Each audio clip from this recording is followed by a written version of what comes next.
ಬ್ರಹ್ಮಶ್ರೀ ಪಿತಾಮಹ ಸುಭಾಷ್ ಪತ್ರಿಜಿಯವರಿಗೆ ವಂದಿಸುತ್ತಾ, ಸ್ವರ್ಣಮಾಲಾ ಪತ್ರಿಜಿ ಅಮ್ಮನವರಿಗೆ ವಂದಿಸುತ್ತಾ, PSSM ಮೂಮೆಂಟ್ನ ಎಲ್ಲ senior pyramid ಮಾಸ್ಟರ್ಗಳಿಗೆ, ಎಲ್ಲ ಪಿರಮಿಡ್ ಮಾಸ್ಟರ್ಗಳಿಗೆ ವಂದಿಸುತ್ತಾ, ಹರಿವಾಯುಗುರುಗಳಿಗೆ ವಂದಿಸುತ್ತಾ, ಭಗವಂತ ನಾರಾಯಣನಿಗೆ ವಂದಿಸುತ್ತಾ, ಗ್ರ್ಯಾಂಡ್ ಮಾಸ್ಟರ್ ಪ್ರಬೋಧ ಅಚ್ಯುತ್ ಮಾಸ್ಟರ್ ಅವರಿಗೆ ವಂದಿಸುತ್ತಾ, ಲೋಕ ಕಲ್ಯಾಣಾರ್ಥವಾಗಿ ಅಂತ ನಡೀತಾ ಇರುವ ನಮ್ಮ ಈ ಧ್ಯಾನ ಯಜ್ಞದಲ್ಲಿ ಭಾಗವಹಿಸಿದಂತಹ, ಯೂಟ್ಯೂಬ್ ಮತ್ತು ಜೂಮ್ನಲ್ಲಿ ಭಾಗವಹಿಸಿದಂತಹ ಎಲ್ಲ ಧ್ಯಾನ ಯೋಗಿ ಬಂಧುಗಳಿಗೆ ವಂದಿಸುತ್ತಾ, ನಮ್ಮ ಈ ಧ್ಯಾನ ಯಜ್ಞದಲ್ಲಿ ನಾವು ಮುಂದುವರಿಯೋಣ ಅಂತ ಹೇಳ್ತಾ, ನಮ್ಮ ಈ ಧ್ಯಾನ ಯಜ್ಞಕ್ಕೆ ಸಮಸ್ತ ಬ್ರಹ್ಮಾದಿ ದೇವತೆಗಳನ್ನ, ಯಕ್ಷಗಂಧರ್ವ ಕಿನ್ನರ ನಾಗರ ಚೈತನ್ಯವನ್ನ ಆವಾಹನೆಯನ್ನು ಮಾಡೋಣ.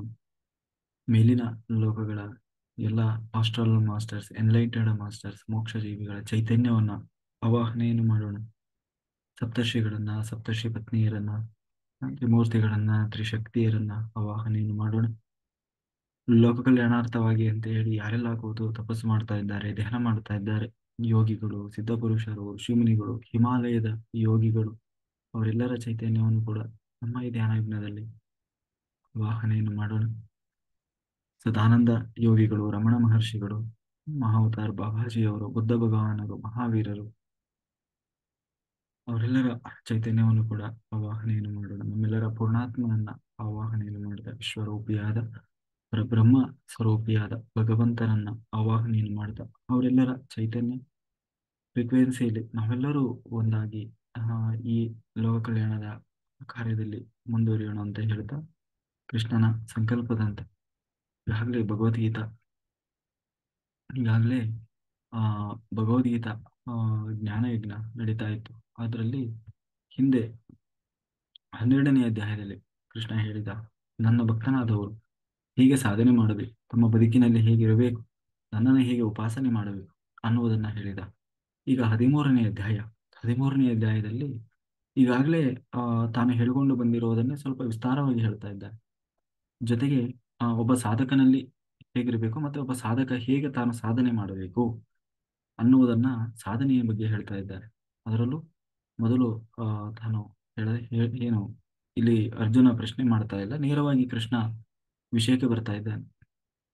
ಏನು ಅಂತಂದ್ರೆ ಕ್ಷೇತ್ರ ಮತ್ತೆ ಕ್ಷೇತ್ರಜ್ಞ ಎನ್ನುವುದರ ವಿಷಯದ ಬಗ್ಗೆ ಮಾತಾಡ್ತಾ ಇದ್ದಾನೆ. ಕ್ಷೇತ್ರ ಇದಂ ಶರೀರಂ ಕೌಂತೆಯ ಕ್ಷೇತ್ರ ಮಿಥ್ಯಭಿಧೀಯತೆ, ಅಂದ್ರೆ ಕ್ಷೇತ್ರ ಎಂದರೆ ಇದಂ ಶರೀರಂ ಅಂದ್ರೆ ಇಲ್ಲಿ ಕ್ಷೇತ್ರ ಅಂತಂದ್ರೆ ನಾವು ಜೀವ ವಾಸ ಮಾಡುವಂತಹ ಈ ಒಂದು ಪಿಂಡಾಂಡ ಅಂತನೂ ಅರ್ಥ ಆಗ್ತದೆ. ಜೊತೆಗೆ ಬ್ರಹ್ಮಾಂಡದವರೆಗೂ ಎಲ್ಲವೂ ಹೌದು. ಕ್ಷೇತ್ರ ಅಂದ್ರೆ ಒಂದು ಪ್ರದೇಶ ಅಂತ ಹೇಳಿ, ಅಂದ್ರೆ ನಾವು ಈ ಜೀವ ನೆಲೆಸಿದ್ದಾನಲ್ಲ ಈ ದೇಹದಲ್ಲಿ, ಈ ದೇಹವೂ ಒಂದು ಕ್ಷೇತ್ರ.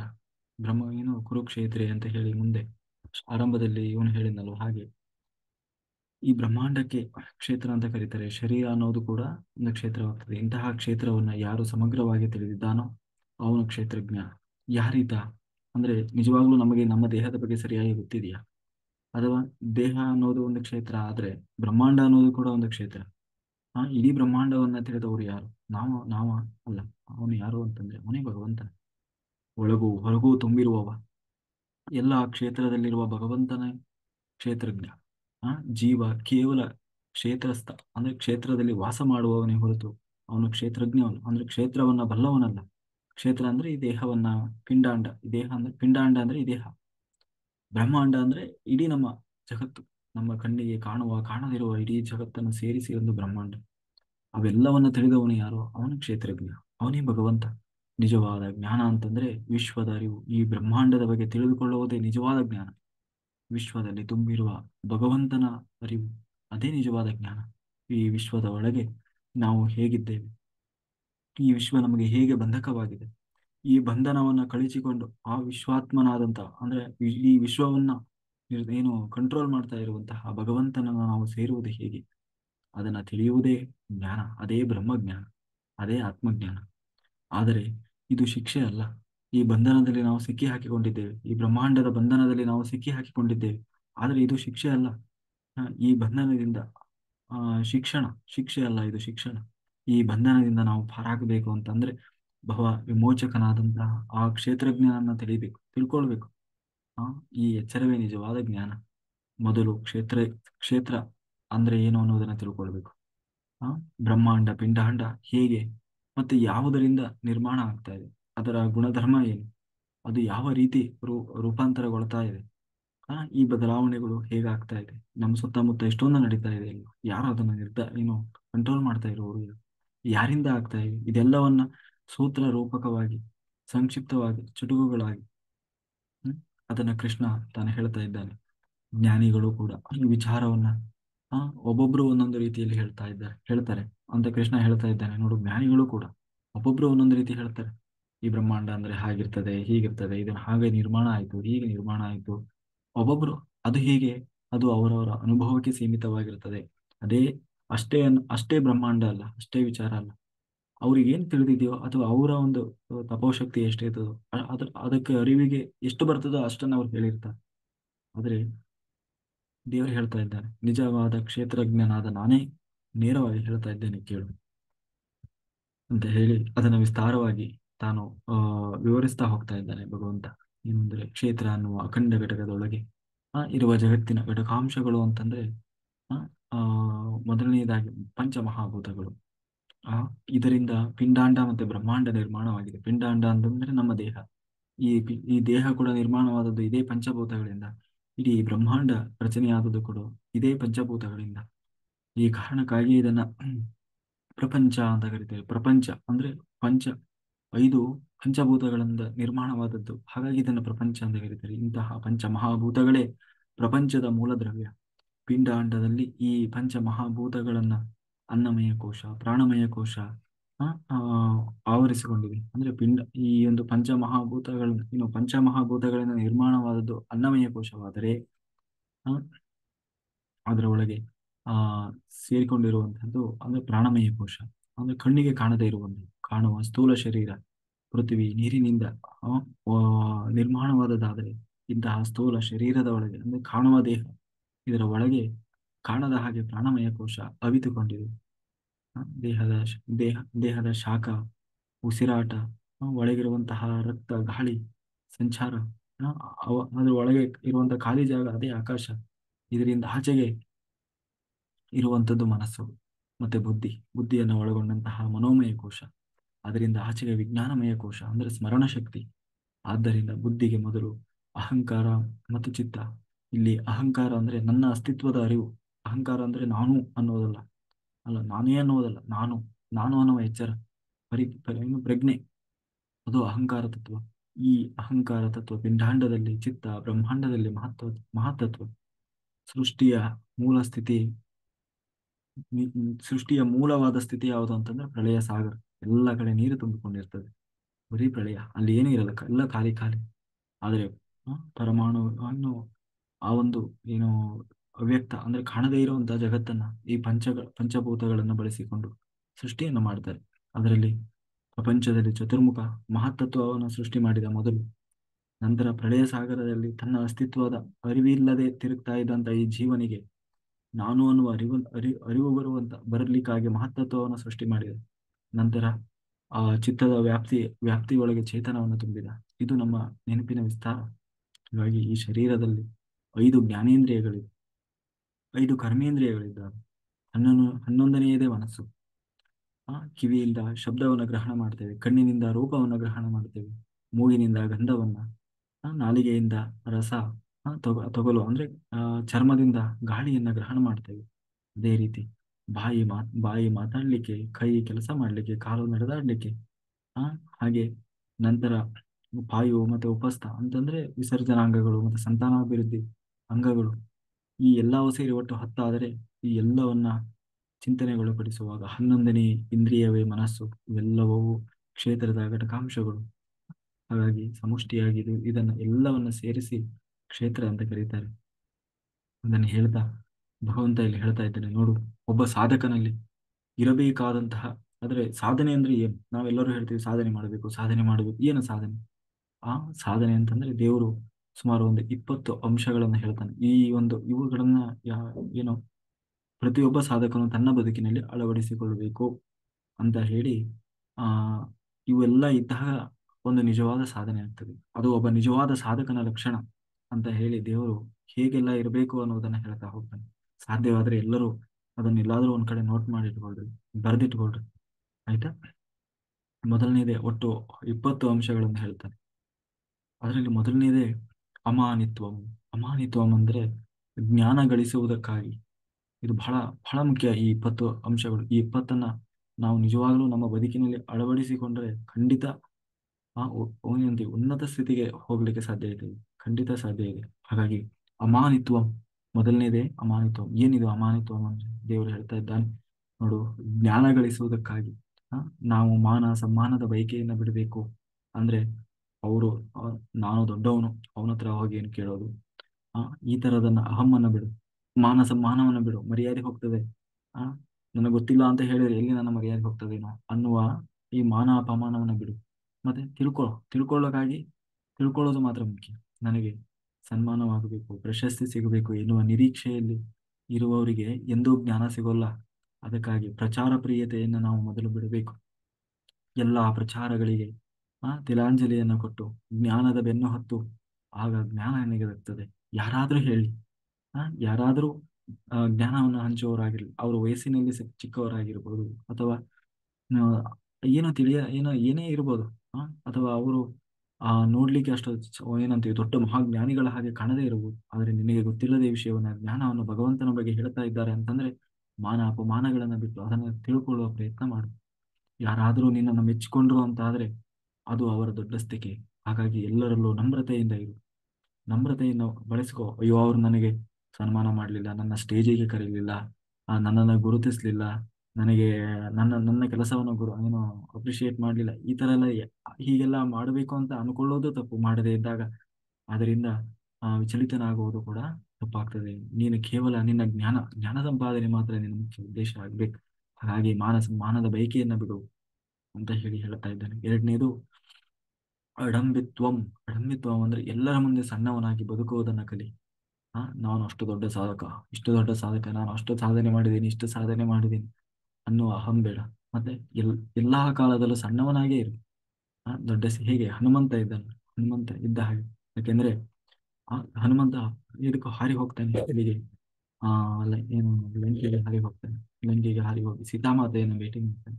ಸೀತಾಮಾತೆಯನ್ನು ಭೇಟಿ ಮಾಡಿ ಅಲ್ಲಿ ಸೀತಾಮಾತೆಯ ಜೊತೆಗೆ ಮಾತನಾಡುವಾಗ ಅವನು ಹೇಳ್ತಾನೆ, ಸಂಭಾಷಣೆ ಎಲ್ಲ ಆಗ್ತದೆ. ಆ ಸಂಭಾಷಣೆಯಲ್ಲಿ ಸೀತಾಮಾತೆಗೆ ಅನುಮಾನ ಬರ್ತದೆ, ಅಲ್ಲಪ್ಪ ನೀನೇನೋ ಮಹಾವೀರ, ನಿನ್ನ ಶಕ್ತಿಯನ್ನು ನಾನು ಬಲ್ಲೆ, ನಿನ್ನಂತಹ ನೀನೇನೋ ಬಹಳ ಶಕ್ತಿವಂತ, ನೀನು ಸಮುದ್ರವನ್ನು ಹಾರಿ ಬಂದೆ.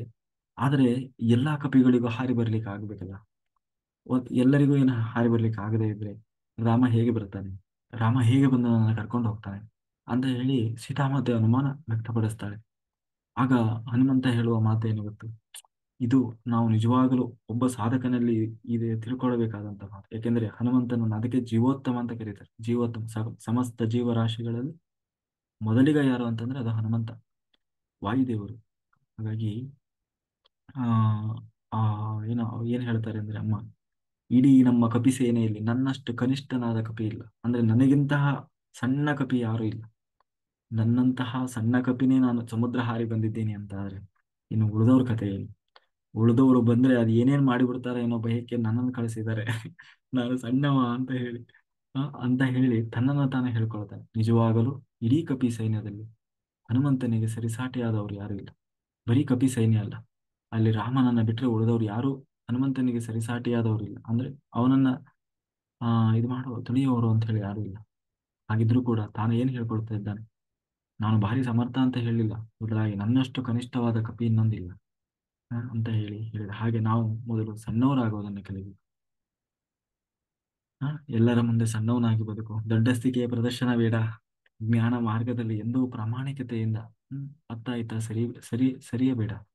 ಇಲ್ಲದನ್ನ ಇದೆ ಅಂತ ತೋರಿಸಿಕೊಳ್ಳುವ ಪ್ರಯತ್ನ ಮಾಡ್ಲಿಕ್ಕೆ ಹೋಗ್ಬೇಡ. ಮೂರನೇದು ಅಹಿಂಸಾ. ಎಂದೂ ಇನ್ನೊಬ್ಬರನ್ನ ನೋಯಿಸ್ಲಿಕ್ಕೆ ಹೋಗ್ಬೇಡ. ನಾವು ಇನ್ನೊಬ್ಬರ ಮನಸ್ಸನ್ನ ಘಾಸಿಗೊಳಿಸಿದರೆ ಅದನ್ನು ಮರಳಿ ವಾಸಿ ಮಾಡ್ಲಿಕ್ಕೆ ಯಾವ ಔಷಧಿನೂ ಸಿಗದೇ ಇರಬಹುದು. ಆದ್ದರಿಂದ ಅಥವಾ ಮತ್ತೆ ಅವಕಾಶ ಸಿಗದೇ ಇರಬಹುದು, ಕ್ಷಮಿಸಲಿಕ್ಕೆ ಅಥವಾ ಕ್ಷಮಾಪಣೆ ಮಾಡ್ಲಿಕ್ಕೂ ಅವಕಾಶ ಸಿಗದೇ ಇರಬಹುದು. ಹಾಗಾಗಿ ಎಂದು ಇನ್ನೊಬ್ಬರನ್ನ ಮುಖಭಂಗ ಮಾಡಬೇಡ, ಇನ್ನೊಬ್ಬರಿಗೆ ತೊಂದರೆ ಕೊಡಬೇಡ. ಅಹಿಂಸೆ ಪರಿಪಾಲನೆ ಮಾಡು. ದೈಹಿಕವಾಗಿಯೂ ಅಷ್ಟೇ, ಮಾನಸಿಕವಾಗಿಯೂ ಯಾರಿಗೂ ಹಿಂಸೆಯನ್ನು ಕೊಡಬೇಡ. ಅಹಿಂಸೆಯನ್ನು ಪರಿಪಾಲನೆ ಮಾಡು. ಕ್ಷಾಂತಿ ಪ್ರತಿಕಾರ ಮಾಡದೇ ಇರುವುದು. ಯಾರಿಗೂ ಪ್ರತಿಕಾರ ತೀರಿಸಿಕೊಳ್ಳುವುದು. ಅಯ್ಯೋ ನನಗೆ ಅವ್ರು ಹಂಗೆ ಮಾಡಿದಾರಲ್ವಾ, ನಾನು ತೋರಿಸ್ತೇನೆ ಅವರಿಗೆ ನಾನು ಏನು ಅನ್ನೋದನ್ನ ತೋರಿಸ್ತೇನೆ ಅಂತ ಹೇಳಿ ಜಿದ್ದಾಜಿದ್ದಿಗೆ ಬೀಳ್ಬೇಡ. ನೀನು ಫೈಟ್ ಮಾಡಬೇಕಾಗಿರೋದು ನಿನ್ನ ಜೊತೆಗೆ. ನಿನ್ನನ್ನ ನೀನು ತಿಳ್ಕೊಳ್ಳಿಕ್ಕೆ ಹೋರಾಟ ಮಾಡು. ನಿನ್ನ ಜೊತೆಗೆ ನೀನು ಫೈಟ್ ಮಾಡು. ನಿನ್ನೊಳಗೆ ಇದ್ದಾವಲ್ಲ ನಿನ್ನ ದುಷ್ಟ ಬುದ್ಧಿಗಳು, ಅದ್ರ ಜೊತೆಗೆ ಹೋರಾಟ ಮಾಡು, ಇನ್ನೊಬ್ಬರ ಜೊತೆಗಲ್ಲ. ಹಾಗಾಗಿ ಒಬ್ಬರು ನಮಗೆ ಕೇಡು ಬಗೆದಾಗ ನಾವು ಅದಕ್ಕೆ ಪ್ರತಿಕಾರ ಬಗಿಲಿಕ್ಕೆ ಹೋಗಬಾರದು. ತಪ್ಪು ಮಾಡಿದವರಿಗೆ ಶಿಕ್ಷೆ ಕೊಡ್ಲಿಕ್ಕೆ ಅಂತಾನೆ ಒಂದು ವ್ಯವಸ್ಥೆ ಇದೆ. ಆ ಇಲ್ಲಿ ತಪ್ಪು ಮಾಡಿದವರಿಗೆ ಅಂತಂದ್ರೆ ಅದನ್ನು ನೋಡ್ಕೊಳ್ಳಿಕ್ಕೆ ಪೊಲೀಸ್ ಇದೆ, ನ್ಯಾಯಾಂಗ ವ್ಯವಸ್ಥೆ ಇದೆ. ಅವರು ಅದನ್ನು ನೋಡ್ಕೊಳ್ತಾರೆ. ಒಂದು ವೇಳೆ ನಾವು ತಪ್ಪು ಮಾಡಿದವರಿಗೆ ಶಿಕ್ಷೆ ಕೊಡ್ಲಿಕ್ಕೆ ಹೊರದ್ರೆ ಏನಾಗ್ತದೆ, ಕಾನೂನನ್ನು ಕೈ ಎತ್ಕೊಂಡವರು ಅಂತ ಹೇಳಿ ಅದು ಕೂಡ ಅಪರಾಧ ಆಗ್ತದೆ. ಅದು ಯಾರಿಗೆ ಶಿಕ್ಷೆ ಕೊಡಬೇಕು ಅಂತ ಅಧಿಕಾರ ಇದೆಯೋ ಅವ್ರು ಮಾತ್ರ ಕೊಡಬೇಕು. ಹ್ಮ್ ಅದನ್ನ ಕೋರ್ಟ್ ಕೊಟ್ರೆ ಕರೆಕ್ಟ್ ಇರ್ತದೆ, ಪೊಲೀಸರು ಕೊಟ್ರೆ ಸರಿಯಾಗಿರ್ತದೆ. ಅದು ಬಿಟ್ಟು ಅಲ್ಲ ಅವ್ರು ಮಾಡ್ತಾರೆ ನಾವು ಯಾಕೆ ಮಾಡಬಾರ್ದು ಅಂತ ಮಾಡ್ಲಿಕ್ಕೆ ಹೋದ್ರೆ ಅದು ಕಾನೂನು ಕೈ ಎತ್ಕೊಂಡಾಗ್ತದೆ. ಅದೇ ರೀತಿ ಭಗವಂತನ ರಾಜ್ಯ ಇದು. ಈ ಬ್ರಹ್ಮಾಂಡ ಅನ್ನೋದು ಭಗವಂತನ ರಾಜ್ಯ. ಇಲ್ಲಿ ಯಾರೂ ತಪ್ಪಿಸಿಕೊಳ್ಳಿಕ್ಕೆ ಸಾಧ್ಯ ಇಲ್ಲ. ತಪ್ಪು ಮಾಡಿದವರು ಅಷ್ಟು ಸುಲಭ ಈ ಪೊಲೀಸ್ ಕೈಯಲ್ಲಿ, ನ್ಯಾಯಾಂಗದ ವ್ಯವಸ್ಥೆಯಲ್ಲಿ ದುಡ್ಡಿನಿಂದ ಅಧಿಕಾರದ ಬಲದಿಂದ ತಪ್ಪಿಸಿಕೊಳ್ಳಬಹುದೇನೋ, ಆದರೆ ಭಗವಂತನ ರಾಜ್ಯದಲ್ಲಿ ಅವೆಲ್ಲ ನಡೆಯೋಲ್ಲ. ಮಾಡಿದವರಿಗೆ ಶಿಕ್ಷೆ ಕೊಡಲು ಅಂತ ಹೇಳಿ ಒಂದು ಪ್ರತ್ಯೇಕ ವ್ಯವಸ್ಥೆ ಇದೆ. ಆದ್ದರಿಂದ ನಿನಗೆ ಪ್ರತಿಕಾರ ತೆಗೆದುಕೊಳ್ಳುವುದಕ್ಕಾಗಲಿ ಶಾಪ ಹಾಕುವುದಕ್ಕಾಗಲಿ ನಿನಗೆ ಯಾವ ಅಧಿಕಾರ ಇಲ್ಲ. ನೀನು ಹಾಗೆ ಮಾಡಿದೆ ಅಂದ್ರೆ ನೀನು ಮತ್ತೆ ಸಿಕ್ಕಿ ಹಾಕಿಕೊಳ್ತೀಯ. ಹಾಗಾಗಿ ಶಾಂತಿ ಪ್ರತಿಕಾರ ತೀರಿಸಿಕೊಳ್ಳುವ ಬುದ್ಧಿಯನ್ನ ಬಿಡು ಅಂತ ಹೇಳ್ತಾ, ಹಾಗೆ ಹಾಗಾಗಿ ಆಮ್ ಅದನ್ನ ಬಿಡು ಅಂತ ಹೇಳಿ 5ನೇ ಅಂಶವನ್ನು ಹೇಳ್ತಾ ಇದ್ದೇನೆ. ಆರ್ಜವಂ ಅಂದ್ರೆ ಮುಖವಾಡವಿಲ್ಲದೆ ಬದುಕು, ನೇರ ನಡೆ ನುಡಿ ಇರಲಿ. ಮುಖವಾಡ ಹಾಕೋಬೇಡ, ಒಳಗೊಂದು ಹೊರಗೊಂದು, ಅವ್ರ ಹತ್ರ ಒಂದು ಮಾತಾಡೋದು, ಇವ್ರ ಹತ್ರ ಒಂದು ಮಾತಾಡೋದು. ಆ ಹೀಗೆ ನೇರ ನಡೆ ನುಡಿ ಇರಲಿ, ಒಳಗೊಂದು ಹೊರಗೊಂದು ಇಲ್ಲದೆ ಪ್ರಾಮಾಣಿಕವಾಗಿ ಬದುಕುವುದನ್ನ ಕಲಿ. ನೇರವಾದ ಮಾತಿರಲಿ ಅಂತ ಹೇಳಿ. ಹೀಗೆ 6ನೇದು ಆಚಾರ್ಯೋಪಾಸನಂ.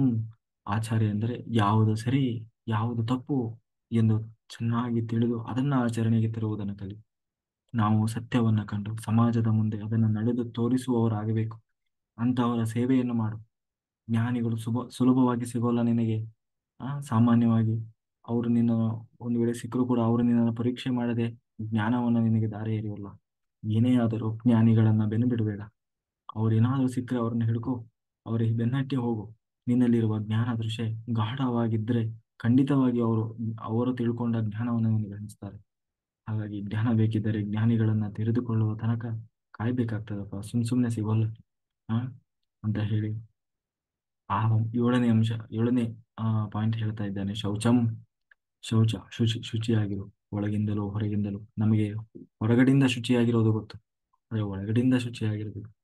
ಮಡಿ ಮಾಡುವುದು ಅಂತ ಹೇಳ್ತೀವಿ. ಏನು ಮಡಿ ಮಾಡುವುದು ಅಂದ್ರೆ ಹೊರಗಡೆಯಿಂದ ಒಳ್ಳೆ ಬಟ್ಟೆ ಹಾಕೊಂಡು ಒದ್ದೆ ಬಟ್ಟೆ ಹಾಕೊಂಡು ಸ್ನಾನ ಮಾಡಿ ಯಾರನ್ನು ಮುಟ್ಟದೇ ಇರುವುದು ಮಡಿಯಲ್ಲ.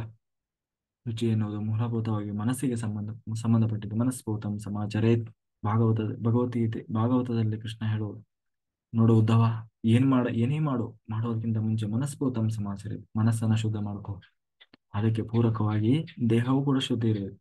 ಮನಸ್ಸೊಂದ್ರೆ ಚೆನ್ನಾಗಿದ್ರೆ ಸಾಕು ಅಂತ ಹೇಳಿ ನೀನು ಹುಣ್ಣಿಮೆಗೂ ಅಮಾವಾಸ್ಯೆಗೂ ಸ್ನಾನ ಮಾಡಿದ್ರೆ ಅದು ಪ್ರಯೋಜನ ಇಲ್ಲ. ಹೊರಗಡೆಯಿಂದನೂ ಏನು ಶುದ್ಧ ಇರಬೇಕು. ಅದಕ್ಕಿಂತ ಮುಖ್ಯವಾಗಿ ಒಳಗಡೆಯಿಂದಲೂ ಅಷ್ಟೇ ಶುದ್ಧಿ ಇರಬೇಕು. ಆಗ ಅದು ನಿಜವಾದ ಮಡಿ ಅನಿಸಿಕೊಳ್ತದೆ, ಶುಚಿತ್ವ ಅಂತ ಅನಿಸಿಕೊಳ್ತದೆ. ಪ್ರಾಪಂಚಿಕ ವಿಚಾರವನ್ನು ಮರೆತು ಮನಸ್ಸನ್ನ ಭಗವಂತನಲ್ಲಿ ನೆಲೆಗೊಳಿಸು, ಅದೇ ನಿಜವಾದ ಮಡಿ. ನಾವು ಕಾಯ ವಾಚ ಮನಸ್ಸ ಮಡಿಯಾಗಬೇಕು ಅಂತ ಆದ್ರೆ ನಮ್ಮಲ್ಲಿ ಕೆಟ್ಟ ಯೋಚನೆ ಬಂದ್ರೆ, ಕೆಟ್ಟ ಮಾತು ಬಂದ್ರೆ ಆಗ ಅದು ಆ ಅದೇ ಮೈಲಿಗೆ ಆಗ್ತದೆ. ಅದು ಮಡಿಯಾಗಲ್ಲ. ಆ ಒಳಗಡೆಯಿಂದ ಎಲ್ಲ ಸ್ನಾನ ಮಾಡಿದ್ದಾನೆ, ಮಡಿ ಬಟ್ಟೆ ಹಾಕೊಂಡಿದ್ದಾನೆ, ಯಾರನ್ನು ಮುಟ್ಟಿಲ್ಲ, ಎಲ್ಲ ಮಾಡ್ತಾ ಇದ್ದಾನೆ, ಬಾಯಿ ತುಂಬಾ ಬರೀ ಸಿಕ್ಕರನ್ನ ಬೈಕೊಂಡೇನೆ ಓಡೋದು. ಹ್ಮ್ ಅದು ಎಲ್ಲಿಯ ಮಡಿ ಆಗ್ತದೆ? ಹಾಗಾಗಿ ನಿಜವಾಗಿ ಕಾಯ ವಾಚ ಮನಸ್ಸ ಮಡಿಯಾಗಿರುವ ಮೈಲಿಗೆಯವರೊಂದಿಗೂ ಕೂಡ ಜೊತೆಯಲ್ಲಿದ್ದರೂ ಕೂಡ ಮಡಿಯಾಗಬಹುದು. ಅಂದ್ರೆ ಮನಸ್ಸು ಶುದ್ಧಿ ಇದ್ದಾಗ. ಹಾಗಾಗಿ ಪೂರ್ಣ ಮಡಿಯಾಗಿರುವುದು ಅಂತಂದ್ರೆ ಶಾಸ್ತ್ರಜ್ಞಾನವಿಲ್ಲದ ಮಡಿಯಲ್ಲ. ದೇವರ ಸ್ಮರಣೆ ಇಲ್ಲದ ಮನಸ್ಸಿನಲ್ಲಿ ದೇವರ ನಾಮ ಬಾಯಲ್ಲಿ ಇಲ್ಲ ಅಂತಾದ್ರೆ ಅದು ಮಡಿಯಾಗಲ್ಲ. ಹಾಗಾಗಿ ಹೊರಗಡೆಯಿಂದ ಹೇಗಾದ್ರೂ ಇರಲಿ, ಅವನು ಬಾಯಲ್ಲಿ ನಿರಂತರವಾಗಿ ಭಗವಂತನ ನಾಮ ಸ್ಮರಣೆ ಬರ್ತಾ ಇದೆಯಾ, ದೇವರ ನಾಮ ಬಾಯಲ್ಲಿ ಬರ್ತಾ ಇದೆಯಾ, ಅವನೇ ನಿಜವಾದ ಮಡಿ ಶುದ್ಧವಾಗಿದ್ದಾನೆ ಅಂತ. ಹಾಗಾಗಿ ಸ್ಥೈರ್ಯಂ, ಮನಸ್ಸಿನ ಸ್ಥಿರತೆ, ಸ್ಥೈರ್ಯವಾಗಿ ನಮಗೆ ನಮ್ಮದೇ ಆದ ಸ್ವಂತ ನಿರ್ಧಾರ ಇರಬೇಕು. ಯಾರೋ ಹೇಳಿದ್ರಂತೆ ಅಂತ ಹೇಳಿ ನಾವು ನಮ್ಮ ನಿರ್ಧಾರವನ್ನು ಬದಲಿಸಿಕೊಳ್ಳಿಕ್ಕೆ ಹೋಗಬಾರದು, ಗೊಂದಲಕ್ಕೆ ಸಿಕ್ಕಿ ಹಾಕಿಕೊಳ್ಳಬಾರದು. ನಾವು ನಮ್ಮ ತಲೆಯಲ್ಲಿ ಆ, ಏನು ಚಿಂತಿಸಬಲ್ಲವರಾಗಬೇಕು. ನಮಗೆ ಯಾವುದಾದ್ರೂ ಪ್ರಶ್ನೆ ಬಂದರೆ ಅದಕ್ಕೆ ಉತ್ತರವನ್ನು ಕಂಡುಕೊಳ್ಳುವ ಸಾಮರ್ಥ್ಯ ನಮ್ಮ ತಲೆಯಲ್ಲಿ ಇರಬೇಕು. ಎಲ್ಲಿ ಪ್ರಶ್ನೆ ಇದೆಯೋ ಅಲ್ಲೇ ಉತ್ತರ ಇರ್ತದೆ. ಶಾಸ್ತ್ರವನ್ನು ಚೆನ್ನಾಗಿ ಅಧ್ಯಯನ ಮಾಡಿ ನೀನೇ ನಿನ್ನ ಸಮಸ್ಯೆಗೆ ಉತ್ತರ ಕಂಡುಕೊಳ್ಳುವ ಪ್ರಯತ್ನ ಮಾಡು. ಅದು ಹಾಗೆಯೂ ಗೊತ್ತಾಗಿಲ್ಲ ಅಂದ್ರೆ ಜ್ಞಾನಿಗಳ ಬಳಿ ತಿಳ್ಕೊಳ್ಳುವ ಪ್ರಯತ್ನ ಮಾಡು. ಯಾರ್ಯಾರೋ ಮಾತನ್ನ ಕೇಳಿ ಒಬ್ಬೊಬ್ರು ಒಂದೊಂದು ರೀತಿ ಹೇಳ್ತಾರೆ. ಆವಾಗ ನೀನು ಗೊಂದಲಕ್ಕೆ ಆ ಈಡಾಗಬೇಡ, ಸ್ಥೈರ್ಯವನ್ನ ಸಾಧಿಸು. ನಿನ್ನಲ್ಲಿ ಮೂಡುವ ಸಮಸ್ತ ಪ್ರಶ್ನೆಗಳಿಗೆ ನೀನೇ ಉತ್ತರ ಕಂಡುಕೊಳ್ಳುವ ಪ್ರಯತ್ನ ಮಾಡು. ಆತ್ಮ ವಿನಿಗ್ರಹ ಅಂದ್ರೆ ಇಂದ್ರಿಯ ನಿಯಂತ್ರಣ ಮಾಡು. 9ನೇದು ಯಾವುದೋ ಇಂದ್ರಿಯ ನಿಯಂತ್ರಣ. ಅಂದ್ರೆ ಇಂದ್ರಿಯ ನಮ್ಮ ಹಿಡಿತದಲ್ಲಿರ್ಬೇಕು. ಇಂದ್ರಿಯ ಹಿಡಿತದಲ್ಲಿ ಇರಬೇಕಾದ್ರೆ ನಾವು ನಮ್ಮ ಮನಸ್ಸನ್ನ ಹಿಡಿತದಲ್ಲಿ ಇಟ್ಟುಕೊಳ್ಬೇಕು. ಮನಸ್ಸಿನ ಕೈಯಲ್ಲಿ ನೀನು ಮಂಗನಾಗಬೇಡ. ಅದು ಮರ್ಕಟ ಇದ್ದ ಹಾಗೆ ಮನಸ್ಸು ಹಾರ್ತದೆ, ಕುಣಿತದೆ. ಮನಸ್ಸನ್ನ ನೀನು ನಿಯಂತ್ರಿಸು. ಇದಕ್ಕಾಗಿ ನಿನ್ನ ಮನಸ್ಸನ್ನು ದೇವರಲ್ಲಿ ನೆಲೆ ನಿಲ್ಲಿಸು. ಹೀಗೆ ಮನೋನಿಗ್ರಹದಿಂದ ಇಂದ್ರಿಯ ನಿಗ್ರಹ ಸಾಧಿಸು. ಅವಾಗ ಆ ಮನೋನಿಗ್ರಹದಿಂದ ಇಂದ್ರಿಯ ನಿಗ್ರಹವನ್ನು ಸಾಧಿಸು. ಹತ್ತನೇದು ಹೇಳ್ತಾ ಇದ್ದಾನೆ, ಇಂದ್ರಿಯಾರ್ಥೇಶು ವೈರಾಗ್ಯ. ಇಂದ್ರಿಯಗಳನ್ನ ಹೊರ ಪ್ರಪಂಚದ ಹರಿಯದಂತೆ ತಡೆದು ಮನಸ್ಸನ್ನ ಭಗವಂತನಲ್ಲಿ ನಿಲ್ಲಿಸು. ಇದನ್ನ ಶಮ ಧಮ ಅಂತ ಕರೀತಾರೆ. ಅಂದ್ರೆ ಇಂದ್ರಿಯಗಳು ಲೌಕಿಕ ವಿಚಾರದತ್ತ ಹರಿಯದಂತೆ ಮಾಡುವುದು ಧಮವಾದರೆ ಅದನ್ನ ಭಗವಂತನಂತ ಹರಿಯುವಂತೆ ಮಾಡುವುದು ಶಮವಾಗ್ತದೆ. ಭಗವಂತನ ಬಗ್ಗೆ ತಿಳಿದಾಗ ಇಂದ್ರಿಯ ಇನ್ಯಾವುದೋ ಕಡೆಗೂ ಹರಿಯೋಲ್ಲ. ಪ್ರಾಪಂಚಿಕವಾದ ಶಬ್ದ, ಸ್ಪರ್ಶ, ರೂಪ, ರಸ, ಗಂಧ ಇದರಲ್ಲಿ ವಿರಕ್ತಿ ಬರ್ತದೆ. ಹಾಗಾಗಿ ಆ ತಿಳ್ಕೊ, ಮೊದಲು ದೇವರ ಬಗ್ಗೆ ತಿಳ್ಕೊ, ಅದರ ಕಡೆ ಗಮನ ಹರಿಸು. ಇದು ಅನಹಂಕಾರ ಅಂದ್ರೆ ಅಹಂಕಾರ ಇಲ್ಲದೆ ಇರೋ ಇದು ಎಲ್ಲಾ ಗುಣಗಳಿಂದ ಶ್ರೇಷ್ಠವಾದ ಗುಣ. ನಮ್ಮಲ್ಲಿ ಯಾವ ಗುಣವಿದ್ದರೂ ಅದು ನಮ್ಮ ಅಹಂಕಾರದ ಮುಂದೆ ವ್ಯರ್ಥವಾಗಿ ಹೋಗ್ತದೆ. ಅಹಂಕಾರ ಅನ್ನುವುದು ನಮ್ಮಲ್ಲಿನ ಎಲ್ಲಾ ಗುಣವನ್ನು ನಾಶ ಮಾಡಿಬಿಡ್ತದೆ. ಅಹಂಕಾರ ಎಲ್ಲಿ ಇರ್ತದೆ ಅಲ್ಲಿ ಯಾವ ಗುಣಗಳಿಗೂ ಅಸ್ತಿತ್ವ ಇರೋಲ್ಲ. ಎಲ್ಲಾ ಇದು ಏನ್ ಮಾಡ್ತೀರಿ ಮನುಷ್ಯಂದು ಏನಂತೀವಿ, ಮಹಾ ದುರಹಂಕಾರಿ. ಹೌದು, ಒಳ್ಳೇನೆ, ಎಲ್ಲಾ ಇದೆ, ಹೌದು, ಆದ್ರೆ ಏನ್ ದುರಹಂಕಾರ ಅಂತ ಹೇಳಿ ಆ ಆ ಎಲ್ಲಾ ಇದ್ರೂ ಕೂಡ ಇಲ್ಲ ಹಾಗಾಗಿರ್ತದೆ. ಆದ್ದರಿಂದ ಕೃಷ್ಣ ಹೇಳ್ತಾ ಇದ್ದಾನೆ, ಇದು ಒಂದು ನಾನು ವಿದ್ವಾಂಸ, ನಾನು ಅನುಷ್ಠಾನವಂತ, ನಾನು ಮಡಿ, ಹೀಗೆ ನಮ್ಮನ್ನ ಅಹಂಕಾರದ ಪ್ರತಿಯೊಂದು ವಿಚಾರದಲ್ಲೂ ಕಾಡ್ತದೆ. ಹಾಗೆ ಹೀಗೆ ನಾವು ಅಹಂಕಾರ ಪಟ್ಟರೆ ನಮ್ಮ ಅನುಷ್ಠಾನವೇ ಆಗುವುದಿಲ್ಲ. ಎಲ್ಲಿ ಅಹಂಕಾರ ಕಾಡಿತೋ ಅಲ್ಲಿ ಸಾಧನೆ ವ್ಯರ್ಥವಾಗ್ತದೆ. ಎಲ್ಲಿ ಅಹಂಕಾರವಿರ್ತದೋ ಅಲ್ಲಿ ದೇವರೇ ಇರೋಲ್ಲ. ಅಂದ್ರೆ ಅಹಂಕಾರದಿಂದಾಗಿ ನಾವು ದೇವರಿಂದ ದೂರ ಸರಿಬೇಕಾಗ್ತದೆ. ಈ ಕಾರಣದಿಂದ ನಾನು ಮಾಡಿದೆ, ನನ್ನಿಂದ ಆಯ್ತು ಅಂತ ಬೀಗುವುದನ್ನು ಬಿಡು. ಭಗವಂತ ನನ್ನ ಕೈಯಿಂದ ಮಾಡಿಸಿದ ಎನ್ನುವ ಆತನಿಗೆ ಕೃತಜ್ಞತೆಯನ್ನು ತೋರಿಸುವುದನ್ನು ಕಲಿ. 12 ಜನ್ಮ ಮೃತ್ಯು ಜರಾ ವ್ಯಾಧಿ ದುಃಖ ದೋಷ ಅನುದರ್ಶನಂ. ಜೀವನವನ್ನು ಒಳನೋಟದಿಂದ ನೋಡು. ಈ ಜೀವನ ಎನ್ನುವುದು ಹುಟ್ಟು ಸಾವು ಎನ್ನುವ ಎರಡು ದಡದ ನಡುವೆ ಇರುವಂತಹ ಒಂದು ಹರಿಯುವ ನದಿ ಇದ್ದ ಹಾಗೆ. ಈ ಪ್ರವಾಹದಲ್ಲಿ ವ್ಯಾಧಿ ಬರ್ತದೆ, ಮುಪ್ಪು ಬರ್ತದೆ, ದುಃಖ ಶೋಕ ಎನ್ನುವ ಅಲೆಗಳ ಸರಮಾಲೆಗಳೇ ಬರ್ತಾ ಇರ್ತವೆ. ನಮ್ಮ ಬದುಕಿನ ಉದ್ದೇಶ ಏನು? ಭಗವಂತ ನಮ್ಮಲ್ಲಿ ಯಾಕೆ ಹುಟ್ಟಿಸಿದ್ದಾನೆ? ಮಾನವ ಜನ್ಮ ಹೇಗೆ ಸಾರ್ಥಕ ಮಾಡಿಕೊಳ್ಳಬೇಕು ಎನ್ನುವ ಅನುದರ್ಶನವನ್ನು ಮಾಡು. ಆಹಾರ, ನಿದ್ರಾ, ಭಯ, ಮೈಥುನ ಇಷ್ಟೇ ಜೀವನ ಅಲ್ಲ. ಬೆಳಗ್ಗೆ ಎದ್ದ, ಉಂಡ, ತಿಂದ, ಏನೋ ಒಂದಿಷ್ಟು ಮಾಡಿದ, ಎಂಜಾಯ್ ಮಾಡಿದ, ಇಷ್ಟೇ ಜೀವನ ಅಲ್ಲ. ಇದನ್ನು ಪ್ರಾಣಿಗಳೂ ಮಾಡ್ತಾ ಇದ್ದಾವೆ. ಆದ್ದರಿಂದ ಶಾಸ್ತ್ರವನ್ನ ಓದಿ ಸತ್ಯಕ್ಕೆ ಅನುಗುಣವಾದ ಯಥಾರ್ಥವಾದ ದರ್ಶನವನ್ನು ಮಾಡ್ಕೋ. ಕೇವಲ ಲೌಕಿಕ ಸುಖದ ನಿರೀಕ್ಷೆಯಲ್ಲಿ ಬದುಕುವುದನ್ನು ಬಿಟ್ಟು ಸತ್ಯದ ಸಾಕ್ಷಾತ್ಕಾರಕ್ಕಾಗಿ ಭಗವಂತನನ್ನ ಸೇರುವುದಕ್ಕಾಗಿ ಬದುಕು. ಎಲ್ಲ ಲೌಕಿಕ ಸುಖ ಸಂಪತ್ತು ಅದನ್ನು ಬಿಡುವಂತ ಅಲ್ಲ. ಅದರಲ್ಲಿ ಎಷ್ಟು ಬೇಕೋ ಅಷ್ಟಿರು. ಆದರೆ ನಿಜವಾಗಲೂ ಪ್ರಯತ್ನ ಮಾಡ್ತಾ ಇರೋ ಯಾವುದಕ್ಕಾಗಿ? ಇದರಿಂದ ಆಚೆಗೆ ಸಾರವಾದ ಭಗವಂತನನ್ನ ತಿಳಿದು ಅದರತ್ತ ಹೆಜ್ಜೆ ಹಾಕು. 13ನೇದು ಆಸಕ್ತಿ. ಶಕ್ತಿ ಎಂದರೆ ಹೆಚ್ಚಿಸಿಕೊಳ್ಳುವುದು ಅಂತ, ಅಂಟಿಸಿಕೊಳ್ಳುವುದು. ಹಾಗಾಗಿ ಈ ವಿಚಾರವಾಗಿ ನಾವು ಹಿಂದೆ ಅನೇಕ ಬಾರಿ ನೋಡಿದ್ದೇವೆ. ಏನಂತ ದೇವರು ಹೇಳ್ತಾ ಬಂದಿದ್ದಾನೆ, ನಮ್ಮೆಲ್ಲ ದುಃಖಕ್ಕೂ ಮೂಲ ಕಾರಣ ಯಾವುದು? ಶಕ್ತಿ. ಅಂದ್ರೆ ಬಹಳ ಹಚ್ಕೊಳ್ಳೋದು, ಅಟ್ಯಾಚ್ಮೆಂಟ್. ಹಾಗಾಗಿ ಹುಟ್ಟುವಾಗ ನಾವು ಏನನ್ನೋ ತಂದಿಲ್ಲ, ಸಾಯುವಾಗ ಯಾವುದನ್ನೋ ತೆಗೆದುಕೊಂಡು ಹೋಗೋದಿಲ್ಲ. ಆದ್ದರಿಂದ ಲೌಕಿಕವಾದ ಈ ಶಕ್ತಿಯನ್ನ ಬಿಟ್ಟು ನಿಲ್ಲಬೇಕು. ಬಂದದ್ದನ್ನ ಭಗವಂತನ ಪ್ರಸಾದ ಅಂತ ಸ್ವೀಕರಿಸು. ಹೋದಾಗ ಭಗವಂತನ ಇಚ್ಛೆ ಎಂದು ಸಂತೋಷದಿಂದ ಇರು. ಅನಭಿಶ್ವಂಗ ಪುತ್ರ ಧಾರ ಗೃಹ ಆದೇಶೋ. ಅಭಿಷ್ಟಂಗ ಅಂತಂದ್ರೆ ಅತಿಯಾಗಿ ಹಚ್ಕೊಳ್ಳೋದು, ಓವರ್ ಅಟ್ಯಾಚ್ಮೆಂಟ್. ನನಗೆ ಅವರನ್ನು ಬಿಟ್ಟರೆ ಇರೋಕ್ಕಾಗಲ್ಲ. ಅದು ಯಾಕೋ ಗೊತ್ತಿಲ್ಲ. ಆ ಕುಂತ್ರೆ ನಿಂತ್ರೆ ಎದ್ರೆ ಬಂದ್ರೆ ಅವರೇ ನೆನಪಾಗ್ತಾರೆ. ಆ ಅವ್ರ ಅವರನ್ನ ಮತ್ತೆ ಪಡಿಬೇಕು ಪಡಿಬೇಕು, ಅವ್ರ ಹತ್ರ ಮಾತಾಡ್ಬೇಕು, ಅವ್ರನ್ನ ನೋಡ್ಬೇಕು, ಕಾಡ್ಬೇಕು, ಈ ತರ ಓವರ್ ಅಟ್ಯಾಚ್ಮೆಂಟ್ ದೇವರು ಹೇಳ್ತಾ ಇದ್ದಾನೆ. ಮನೆ, ಹೆಂಡತಿ, ಗಂಡ, ಗೆಳೆಯ, ಗೆಳತಿ, ಮಕ್ಕಳು ಇತ್ಯಾದಿಯನ್ನು ಅತಿಯಾಗಿ ಹಚ್ಚಿಕೊಳ್ಳಬೇಡ. ಇಲ್ಲಿ ಮನೆ ಸಂಸಾರವನ್ನ ಹಚ್ಕೊಳ್ಳದೆ ಇರ್ಲಿಕ್ಕೆ ಆಗೋಲ್ಲ. ಹಾಗಂತ ಹೇಳಿ ಎಲ್ಲ ಬಿಟ್ಟು ದೇವರು ಕಾಡಿಗೆ ಹೋಗು ಅಂತ ಹೇಳ್ತಾ ಇಲ್ಲ. ಇದನ್ನ ಬಿಟ್ಟು ನಾನು ಇರಲಾರೆ ಅನ್ನುವ ಅತಿಯಾದ ಅಟ್ಯಾಚ್ಮೆಂಟ್ ಏನಿದೆ ಅದನ್ನ ಬಿಡು. ಜೀವನದಲ್ಲಿ ಏನು ಬರ್ತದೋ ಅದನ್ನ ಸಾಕ್ಷೀಭೂತವಾಗಿ ನೋಡು. ಅಂದ್ರೆ ರಿಯಾಲಿಟಿಯನ್ನು ಒಪ್ಕೋ. ಜೀವನವೇ ಒಂದು ನಾಟಕ ಇದು. ಇಲ್ಲಿ ಎಲ್ಲರೂ ಅವರವರ ಪಾತ್ರ ನಿಭಾಯಿಸ್ತಾ ಇದ್ದಾರೆ. ಇಲ್ಲಿ ಯಾವುದೂ ಸತ್ಯ ಅಲ್ಲ. ಇಲ್ಲಿ ಯಾರ್ಯಾರೋ ಹಿಂದೆ ಏನೇನೋ ಯಾರಿಗೆ ಯಾರ್ಯಾರೋ ಆಗಿದ್ರು, ಇಲ್ಲಿ ಬಂದಿದ್ದಾರೆ ಸ್ವಲ್ಪ ದಿವಸ ಅವ್ರವ್ರ ಕರ್ಮಕ್ಕೆ ಅನುಸಾರವಾಗಿ ಯಾರ್ಯಾರೋ ಅವರಿಗೆ ಸಂಬಂಧಪಟ್ಟ ತಂದೆ ಆಗಿದ್ದಾರೆ, ತಾಯಿ ಆಗಿದ್ದಾರೆ, ಅಣ್ಣ, ಯಾರ್ಯಾರೋ ಒಂದೊಂದು ರೀತಿ ಪಾತ್ರ ನಿಭಾಯಿಸ್ತಾ ಇದ್ದಾರೆ. ಹಾ, ಇದು ಯಾವುದೋ ಸತ್ಯ ಅಲ್ಲ. ಇದೆಲ್ಲ ಏನೋ ನಾಟಕ ರಂಗ ಇದೆ. ಅದರಲ್ಲಿ ನೀನೇ ಪಾತ್ರಧಾರಿ, ನೀನೇ ಪ್ರೇಕ್ಷಕ, ಭಗವಂತ ಇಲ್ಲಿ ನಿರ್ದೇಶಕ, ಡೈರೆಕ್ಟರ್. ಇಲ್ಲಿ ನನ್ನ ಮಕ್ಕಳೇ ನನ್ನ ಬದುಕು, ನನ್ನ ಪತಿ, ನನ್ನ ಪತ್ನಿ ನನ್ನ ಬದುಕು, ನನ್ನ ಗೆಳೆಯ, ನನ್ನ ಗೆಳತಿಯೇ ನನ್ನ ಸರ್ವಸ್ವ, ನನ್ನ ಸಂಪಾದನೆಯೇ ನನ್ನ ಬದುಕು. ಇದನ್ನ ಬಿಟ್ಟು ನನ್ನ ಅಸ್ತಿತ್ವವಿಲ್ಲ ಎನ್ನುವ ಅತಿಯಾದ ಏನಂತೀವಿ ಓವರ್ ಅಟ್ಯಾಚ್ಮೆಂಟ್ ಅದು ಬೇಡ. ಪ್ರೀತಿಸು, ಆದರೆ ಹಚ್ಚಿಕೊಂಡು ಕೊರಗಬೇಡ, ನಿರಾಶನಾಗಬೇಡ. ಈ ರೀತಿ ಬದುಕಲು ಕಲಿತಾಗ ಜೀವನ ಸುಂದರವಾಗಿರ್ತದೆ. ನಮ್ಮಿಂದ ನಮ್ಮ ಮಕ್ಕಳು ದೂರವಾದರೆ, ಅಥವಾ ಯಾರೇ ನಮಗೆ ತುಂಬಾ ಹತ್ತಿರ ಆದವರು ದೂರವಾದರೆ, ನಾವು ನಮ್ಮ ಸಂಪತ್ತನ್ನ ಕಳೆದುಕೊಂಡ್ರೆ ದುಃಖ ಆಗುವುದಿಲ್ಲ, ನಿರಾಶೆ ಆಗುವುದಿಲ್ಲ. ಆ ಏನೋ ಅದರ ಋಣ ಇತ್ತು, ಇಷ್ಟು ದಿವಸ ಇತ್ತು, ಹೋಯ್ತು, ಇನ್ನು ಭಗವಂತ ಸಾಕು ಅಂತ ಕಾಣಿಸ್ತು, ಅದನ್ನ ಮುಗಿಸಿದ ಅಂತ ಅದನ್ನ ಸಮಾನವಾಗಿ ಸ್ವೀಕಾರ ಮಾಡ್ತೀಯ. ಇಲ್ಲದೆ ಹೋದ್ರೆ ಅದನ್ನ ಅದರಲ್ಲೇ ಕೊರಗಿ ಕೊರಗಿ ಕೊರಗಿ ನೀನು ನಿಜವಾಗ್ಲೂ ಮಾಡಬೇಕಾಗಿರುವುದನ್ನ ಬಿಟ್ಟು ಆ ಮಾಡಬಾರ್ದನ್ನ ಮಾಡ್ಲಿಕ್ಕೆ ಶುರು ಮಾಡ್ತೀವಿ. ಹಾಗಾಗಿ ಈ ರೀತಿ ಬದುಕಿದಾಗ ಜೀವನದಲ್ಲಿ ಏನು ದುರಂತ ಬಂದರೂ, ಯಾಕೆಂದ್ರೆ ದುರಂತ ಅನ್ನೋದು ಜೀವನದಲ್ಲಿ ಸಹಜ, ಬರ್ತಾನೆ ಇರ್ತದೆ ಒಂದಲ್ಲ ಒಂದು ರೀತಿ. ಹಾಗಾಗಿ ಆ ದುರಂತ ಅನ್ನೋದು ನಿನ್ನನ್ನು ಅಲ್ಲೇ ನೀನು ಕುಸಿದು ಹೋಗುವ ಹಾಗೆ ಮಾಡಬಾರ್ದು. ಅದಾಗಬಾರ್ದು ಅಂತಂದ್ರೆ ಯಾರಲ್ಲೂ ಓವರ್ ಅಟ್ಯಾಚ್ಮೆಂಟ್ ಇಟ್ಕೊಳ್ಬೇಡ.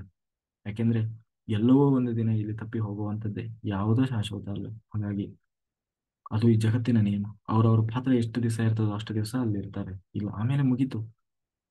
ನೀನು ಅದನ್ನ ಶಾಶ್ವತ ಅನ್ಕೊಂಡ್ರೆ ಅದು ನಿನ್ನ ತಪ್ಪು, ಮೂರ್ಖತನವಾಗ್ತದೆ. ಹಾಗಾಗಿ ಭಾವನೆಯಿಂದ ನಾವು ಅದನ್ನು ಸ್ವೀಕರಿಸಲು ಸಾಧ್ಯವಾಗ್ತದೆ, ಆಘಾತ ಆಗೋದಿಲ್ಲ. 15 ಹೇಳ್ತಾ ಇದ್ದಾನೆ, ನಿತ್ಯಂ ಚ ಸಮಚಿತ್ತತ್ವಂ ಇಷ್ಟ ಅನಿಷ್ಟ ಉಪ ಉಪ ಉಪಪತ್ತಿ ಉಪಪತ್ತಿಶೋ. ಜೀವನದಲ್ಲಿ ಇಷ್ಟವಾದ ಘಟನೆ ನಡೆಯಬಹುದು, ಅಥವಾ ಇಷ್ಟವಾಗದೇ ಇರುವಂತಹ ಘಟನೆಯೂ ಕೂಡ ನಡೀಬಹುದು. ಇಷ್ಟ ಅನಿಷ್ಟಗಳು ಬಂದು ಒದಗಿದಾಗ ಮನಸ್ಸಿನ ಸಮತೋಲನವನ್ನ ಕಳೆದುಕೊಳ್ಳದೆ ಎಲ್ಲಾ ಸಮಯದಲ್ಲೂ ಸಮಚಿತ್ತದಿಂದ ಇರೋದನ್ನ ಕಲಿ. ನಾವು ಅನಿಷ್ಟ ಅಂದುಕೊಂಡಿದ್ದು ಕೆಲವೊಮ್ಮೆ ಆ ಅದೇ ನಿನ್ನ ಪಾಲಿಗೆ ಏನೋ ಒಳಿತು ಉಂಟಾಗ್ಬೋದು. ಅದೇ ನಿನ್ನನ್ನು ಉದ್ಧಾರ ಮಾಡಬಹುದು, ಅಥವಾ ನಿನಗೆ ಮುಂದೊಂದು ದಿವಸ ಅದೇ ಒಳ್ಳೇದಾಗ್ಬೋದು. ಅಥವಾ ಇವತ್ತು ನೀನು ಬಹಳ ಇಷ್ಟಪಟ್ಟು ಪಡ್ಕೊಂಡಿದ್ದೀಯ, ಯಾರಿಗೂ ಗೊತ್ತು, ಅದೇ ನಿನ್ನ ಆ ಅಧಂಪತನಕ್ಕೆ ಕಾರಣ ಆಗ್ಬೋದು. ಅದು ಒಳ್ಳೇದಾಗಿಲ್ದೇ ಇರ್ಬೋದು, ಯಾರಿಗೂ ಗೊತ್ತು. ಬಟ್ ನೀನು ಇಷ್ಟಪಡ್ತಾ ಇದ್ದೀನಿ, ನೀ ಇಷ್ಟಪಟ್ಟಿದ್ದೆಲ್ಲ ಒಳ್ಳೇದಾಗಿರ್ಬೇಕಂತ ಇಲ್ಲಲ್ಲ. ಆದ್ದರಿಂದ ಇಷ್ಟ ಅನಿಷ್ಟ ಎಂದು ಲೇಪ ಹಚ್ಚದೆ ಬಂದಿದ್ದನ್ನ ನಾಹಂಕರ್ತ ಹರಿಕರ್ತ ಅಂತ ಸ್ವೀಕಾರ ಮಾಡು.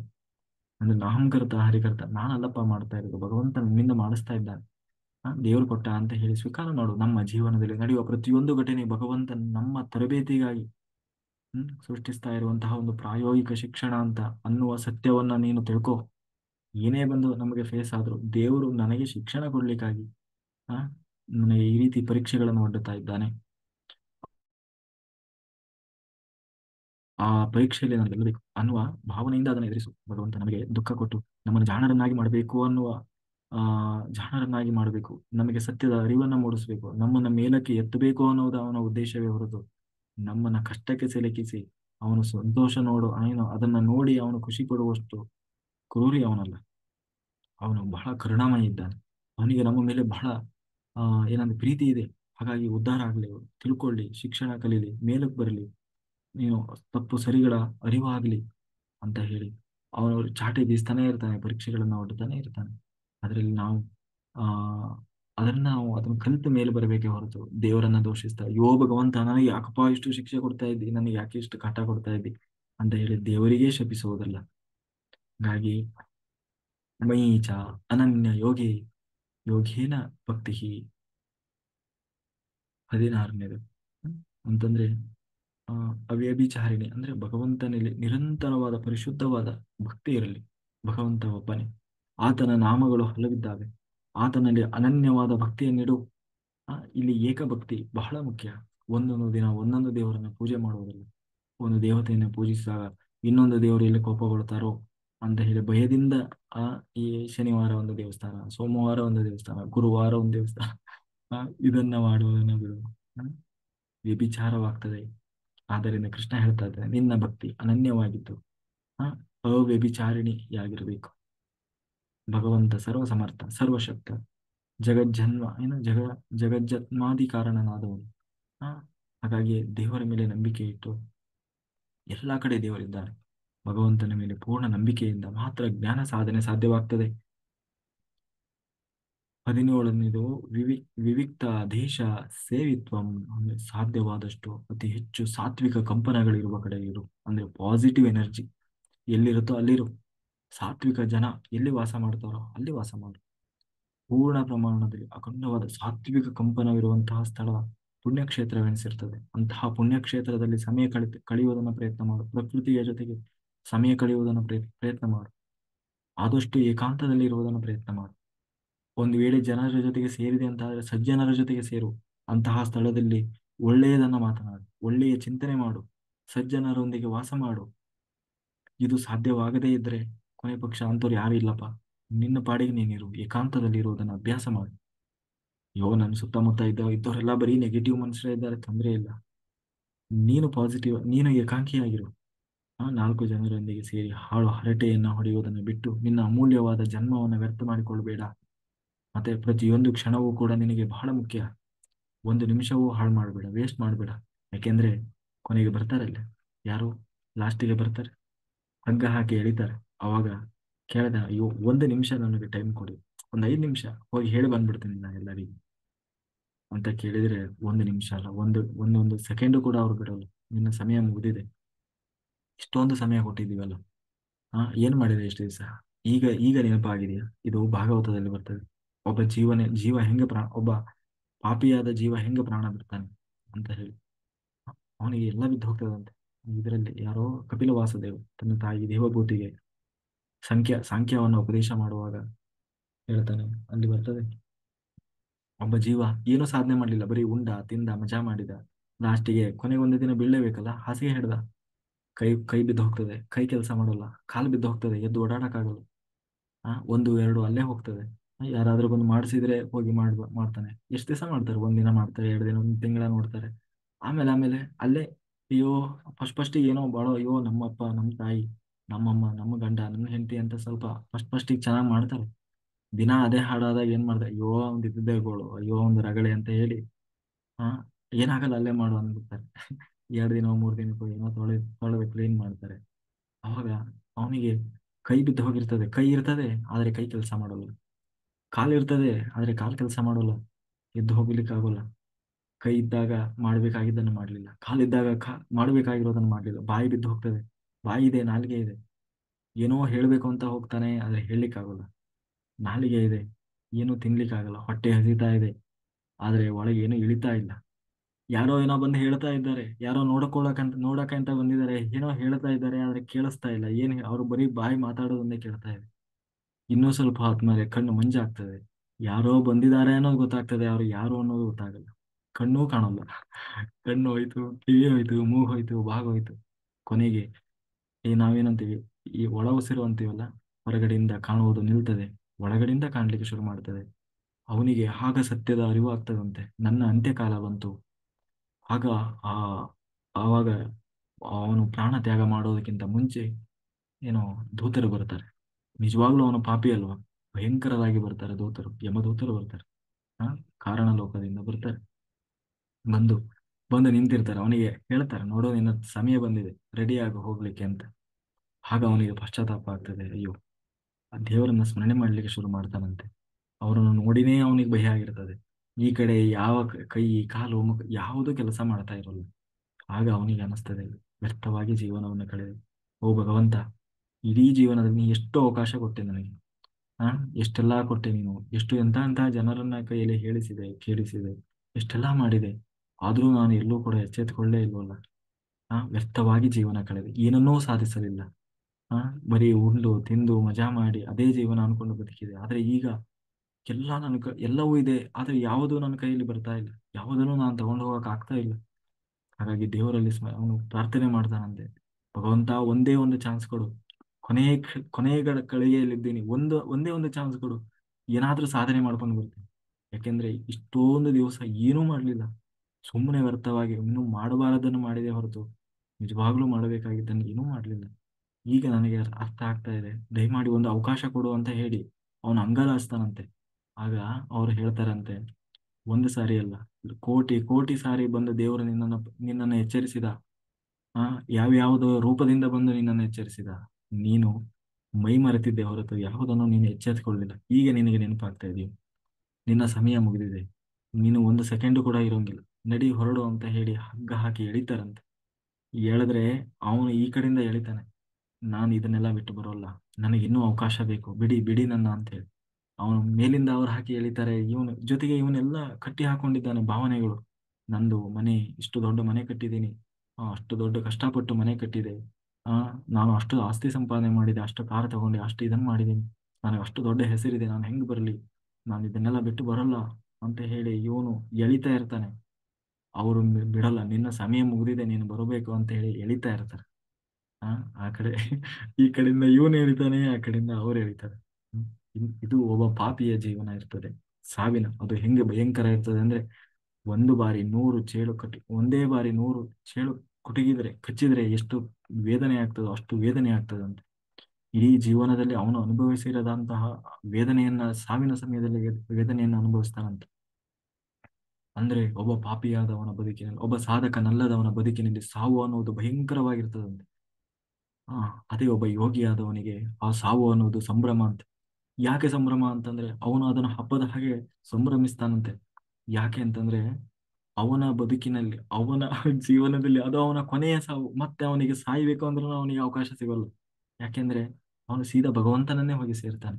ಅವನಿಗೆ ಹಂಗಾಗಿ ಆ ಒಂದು ಕ್ಷಣವನ್ನ ಅವನು ಸಂತೋಷದಿಂದ ಖುಷಿಯಿಂದ ಸಂಭ್ರಮಿಸ್ತಾನೆ. ಇಷ್ಟು ಆಮೇಲೆ ಬಹಳ ಸುಂದರವಾಗಿರ್ತದೆ. ಅವನು ಪ್ರಾಣ ಬಿಡುವಾಗ ಸಮಸ್ತ ದೇವತೆಗಳು ಬಂದು ನಿಂತಿರ್ತಾರಂತೆ, ಅವನನ್ನು ಸ್ವಾಗತ ಮಾಡ್ತಾರಂತೆ. ಆ ಆಮೇಲೆ ಅದು ಇನ್ನೂ ಬಹಳ ಚೆನ್ನಾಗಿ ಗರುಡ ಪುರಾಣದಲ್ಲಿ ನೋಡ್ಬಿಟ್ರೆ ಇನ್ನೂ ಚೆನ್ನಾಗಿದೆ. ಯಮಧರ್ಮರಾಜ, ಎಲ್ಲರೂ ಒಂದು ಯಮಧರ್ಮರಾಜನ ಭೇಟಿ ಮಾಡ್ಲೇಬೇಕು, ಆದ್ರೆ ಅವರಿಗೆ ಧರ್ಮಮೂರ್ತಿಯಿಂದ ಕಾಣಿಸ್ತಾನೆ, ಒಳ್ಳೆಯ ಸಾತ್ವಿಕ ರೂಪದಿಂದ. ಆಮೇಲೆ ಅವನ ಮೇಲಿನ ಲೋಕಕ್ಕೆ ಕಳಿಸ್ತಾನೆ. ಅಲ್ಲಿ ಅವನು ತನ್ನ ಸದನದಲ್ಲಿ ಕೂರಿಸಿ ಅಲ್ಲಿರೋರಿಗೆಲ್ಲ ಪರಿಚಯ ಮಾಡಿಸ್ತಾನಂತೆ. ನೋಡ್ರಿ, ಇವ್ರು ಇಂಥ ಮಹಾತ್ಮರು, ಇಂಥ ಧರ್ಮಾತ್ಮರು, ಅಲ್ಲಿ ಭೂಮಿ ಮೇಲೆ ಇಂತಿಂತ ಒಳ್ಳೆ ಕೆಲಸ ಮಾಡಿದ್ರು, ಇಷ್ಟು ಜನರಿಗೆ ಸಹಾಯ ಮಾಡಿದ್ರು, ಇಷ್ಟು ಉದ್ಧಾರ ಮಾಡೋ ಲೋಕ ಕಲ್ಯಾಣದ ಕೆಲಸ ಮಾಡಿದ್ರು ಅಂತ ಹೇಳಿ ಅವನು ಸನ್ಮಾನ ಮಾಡ್ತಾನಂತೆ. ಅವ್ರ ಬಗ್ಗೆ ಅಲ್ಲಿ ಹೊಗಳಿ ಹೇಳ್ತಾನಂತೆ. ಅಂತ ಹೇಳಿ ನಿಮ್ಮಂತರ ದರ್ಶನ ಮಾಡುವ ಭಾಗ್ಯ ಸಿಕ್ತಲ್ಲ ಅಂತ ಹೇಳಿ ಧರ್ಮರಾಜ ಅವರನ್ನೆಲ್ಲ ಇದು ಮಾಡಿ ಸಂತೈಸಿ ಅವನಿಗೆ ಅವ್ರು ಎಷ್ಟು ದಿವಸ ಇರಬೇಕು ಅಂತ ಅಂತಾರೋ ಅಷ್ಟು ದಿವಸ ಅವನ ಒಂದು ಏನು ಸದನದಲ್ಲಿ ಉಳಿಸಿಕೊಂಡು ಆಮೇಲೆ ಪುನಃ ಅವರನ್ನ ಮುಂದಿನ ಲೋಕಕ್ಕೆ ಕಳಿಸಿಕೊಡ್ತಾನೆ. ಹಾಗೆ ಹಾಗಿರ್ತದೆ. ಹಾಳು ಹರಟೆ ಮಾಡಿ ಧಾರಾವಾಹಿ ನೋಡಿ, ಯಾವುದೋ ಬಿಗ್ ಬಾಸ್ ನೋಡಿ ಸಮಯ ವ್ಯರ್ಥ ಮಾಡಬೇಡ. ಯಾರು ಬರಲ್ಲ ನಿನಗೆ, ಬಿಗ್ ಬಾಸ್ ಬರಲ್ಲ, IPL ಮ್ಯಾಚು ಬರಲ್ಲ, ಆ, ಯಾರು ಬರಲ್ಲಪ್ಪ. ನಿನ್ ಟೈಮ್ ಮುಗೀತು ಅಂದ್ರೆ ಮುಗೀತು. ಹಾಗಾಗಿ ಸಮಯ ಅನ್ನೋದು ಬಹಳ ಅಮೂಲ್ಯ ಇದೆ. ನಾ ಹಾಗಾಗಿ 4 ಜನರೊಂದಿಗೆ ಸೇರ್ಕೊಂಡು ಹರಟೆ ಹೊಡೆಯುವುದನ್ನ ಬಿಟ್ಟು ನಿನ್ನ ಅಮೂಲ್ಯವಾದ ಜನ್ಮವನ್ನು ವ್ಯರ್ಥ ಮಾಡಿಕೊಳ್ಳಬೇಡ, ಹಾಳು ಮಾಡಿಕೊಳ್ಳಬೇಡಿರೋ ಹುಚ್ಚಪ್ಪಗಳಿರ ಅಂತ ಹೇಳಿ ದಾಸ ಸಾಹಿತ್ಯದಲ್ಲಿ ದಾಸರೇ ಹೇಳುವ ಹಾಗೆ. ಆ ಹಾಗಾಗಿ ಇದು ಯಾವುದು ಬೇಡ ಬಿಟ್ಟು ಬಿಡ್ರಿ ಅಂತ ಯಾರು ಎಲ್ಲೂ ಹೇಳ್ತಾ ಇಲ್ಲ. ಆದ್ರೆ ಎಲ್ಲದಕ್ಕೂ ಒಂದು ಇತಿಮಿತಿ ಅನ್ನೋದಿರಲಿ, ಎಲ್ಲದಕ್ಕೂ ಒಂದು ಲಿಮಿಟ್ ಹಾಕಿ, ಆ ಜೊತೆಗೆ ಸಾಧನೆಯ ಕಡೆಗೂ ಕೂಡ ಗಮನ ಇರಲಿ. ಆರತಿ, 18ನೇದು ಆರತಿ. ಹೇ ಜನ ಸಂಸದಿ, ಎಲ್ಲಿ ಬೇಡವಾದ ವಿಚಾರ ಜನಜಂಗುಳಿ ಸೇರ್ತದೋ ಅಂತಹ ಜನಜಂಗುಳಿಯಿಂದ ದೂರ ಇರು. ಆ, ಅಲ್ಲಿ ಏನೋ ಸುಮ್ಮನೆ ಹೇಳಿದ್ನಲ್ಲ, ತಲೆಹರಟೆ ಮಾಡ್ತಾರೆ ಅಥವಾ ಏನೋ, ಅಲ್ಲಿ ಬೇಕಾಬಿಟ್ಟಿ ಅಂತಲ್ಲಿ ಹೋಗಿ ಸೇರ್ಬೇಡ. ಎಲ್ಲಾದ್ರೂ ಯೋಗಿಗಳು ಸೇರ್ತಾ ಇದ್ರು, ದೊಡ್ಡ ಧ್ಯಾನ ಯಜ್ಞ ನಡೀತಾ ಇದೆ, ಎಲ್ಲ ಯೋಗಿಗಳು ಸಾಧಕರು, ಜ್ಞಾನೋದಯ ಎನ್ಲೈಟೆಡ್ ಮಾಸ್ಟರ್ಸ್ ಎಲ್ಲರೂ ಬಂದು ಸೇರ್ತಾ ಇದ್ರು, ಒಂದು ಧ್ಯಾನ ಯಜ್ಞ ನಡೀತಾ ಇದೆ, ಅಲ್ಲಿ ಹೋಗು. ಅದು ಬಿಟ್ಟು ಸುಮ್ಮನೆ ತಲೆಹರಟೆ ಜನಜಂಗುಳಿ ಅಂತೆಲ್ಲ ಹೋಗಿ ಸೇರ್ಬೇಡ.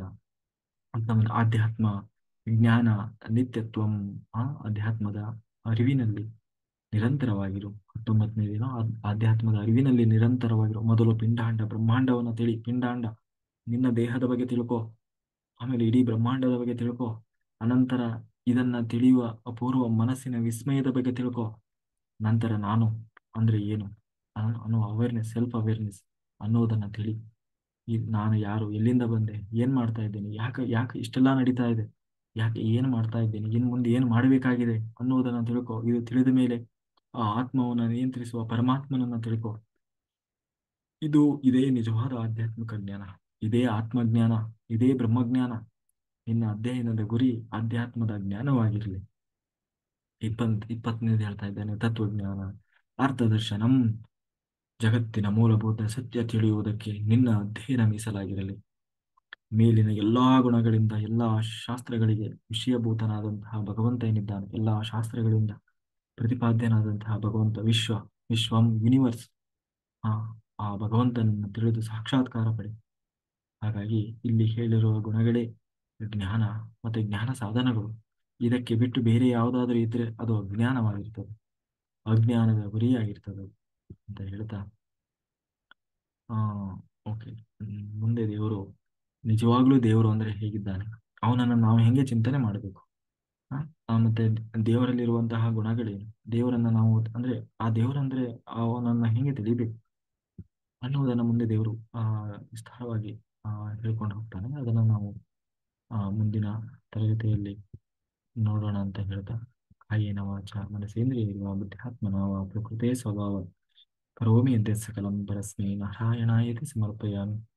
ನನ್ನೊಳಗೆ ಹರಿವಾಯಿ ಗುರುಗಳು ನಿಂತು ಎಷ್ಟು ಹೇಳಿಸಿದರೋ ಅಷ್ಟು ಹೇಳುವ ಪ್ರಾಮಾಣಿಕ ಪ್ರಯತ್ನ ಮಾಡಿದ್ದೇನೆ. ಇದರಲ್ಲಿ ಏನೇ ತಪ್ಪಿದ್ದರೂ ಅದು ನನ್ನ ದೋಷದಿಂದ, ನನ್ನ ಸುಜ್ಞಾನವೆಲ್ಲವೂ ಭಗವಂತನದ್ದು ಅಂತ ಹೇಳ್ತಾ, ಇಲ್ಲಿಯವರೆಗೆ ಜೂಮ್ ಮತ್ತೆ ಯೂಟ್ಯೂಬ್ನಲ್ಲಿ ನಾವು ವೀಕ್ಷಿಸಿದಂತಹ ಎಲ್ಲ ಧ್ಯಾನಯೋಗಿ ಬಂಧುಗಳಿಗೆ ಅನಂತ ಕೋಟಿ ಧನ್ಯವಾದಗಳು. Thank you, thank you, thank you. ಇವತ್ತು ಯಾಕೋ ಕಡಿಮೆ ಜನ ಇದ್ದಾರಲ್ಲ, ಎಲ್ಲ ಸುಸ್ತಾಗ್ಬಿಟ್ರೆ.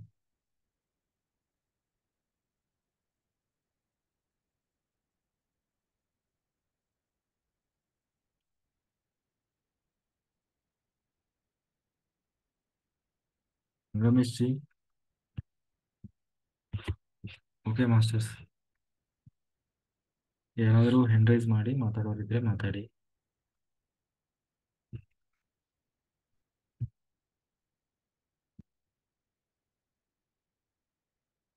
ಇವತ್ತು ವಚನಗಳಿಲ್ಲ, ಎಲ್ಲೋಗ್ಬಿಟ್ರೆ ಎಲ್ಲ ಮಲಿಗ್ಬಿಟ್ರ ಅಂತ ಯೋಗ ನಿದ್ರೆ. ಕೇಳ್ತಾ ಕೇಳ್ತಾ ಕೇಳ್ತಾ ಏನೋ ಒಂಥರ ಗುನು ಗುನು ಗುನು ಅಂದಾಗ ಆಗ್ತೈತಿ ಅಂತ ಹೇಳಿ ಎಲ್ಲ ಹೊದ್ದು ಮಲಿಗ್ಬಿಟ್ರ. ಚಳಿ ಬೇರೆ ಒಳ್ಳೆ ಚಳಿ ಬೀಳ್ತಾ ಇತ್ತ, ಸುಮ್ಮನೆ ಸುತ್ಕೊಂಡೆಲ್ಲ ಹಿಂಗೆ. ಎಲ್ಲಿ ಇವ್ರು ಸಂಗಮೇಶ್ ಎಲ್ಲಾದ್ರು? ಹ್ಮ್, ಯಾಕೋ ಇವತ್ತು ಸ್ವಲ್ಪ ಸ್ಟ್ರೆಂತ್ ಕಡಿಮೆ ಆಗಿದೆ ಅಲ್ಲ. ಓಕೆ ಮಾಸ್ಟರ್, ಮಾತಾಡಿ, ಅನ್ಮ್ಯೂಟ್ ಮಾಡಿ ಮಾತಾಡಿ.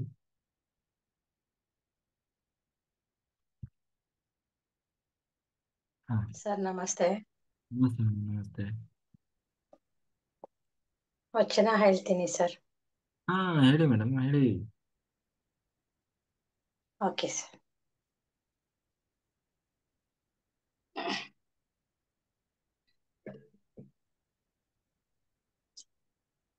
ನಾದ ಪ್ರಿಯ ಶಿವನೆಂಬರು, ನಾದ ಪ್ರಿಯ ಶಿವನಲ್ಲ, ವೇದ ಪ್ರಿಯ ಶಿವನೆಂಬರು, ವೇದ ಪ್ರಿಯ ಶಿವನಲ್ಲ.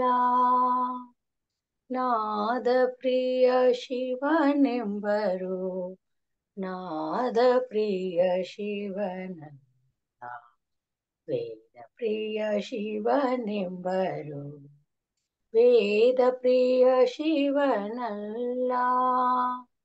ನಾದವ ಮಾಡಿದ ರಾವಣಗೆ ಅರೆ ಆಯುಷ್ಯವಾಯಿತು, ವೇದವಾನೋದಿದ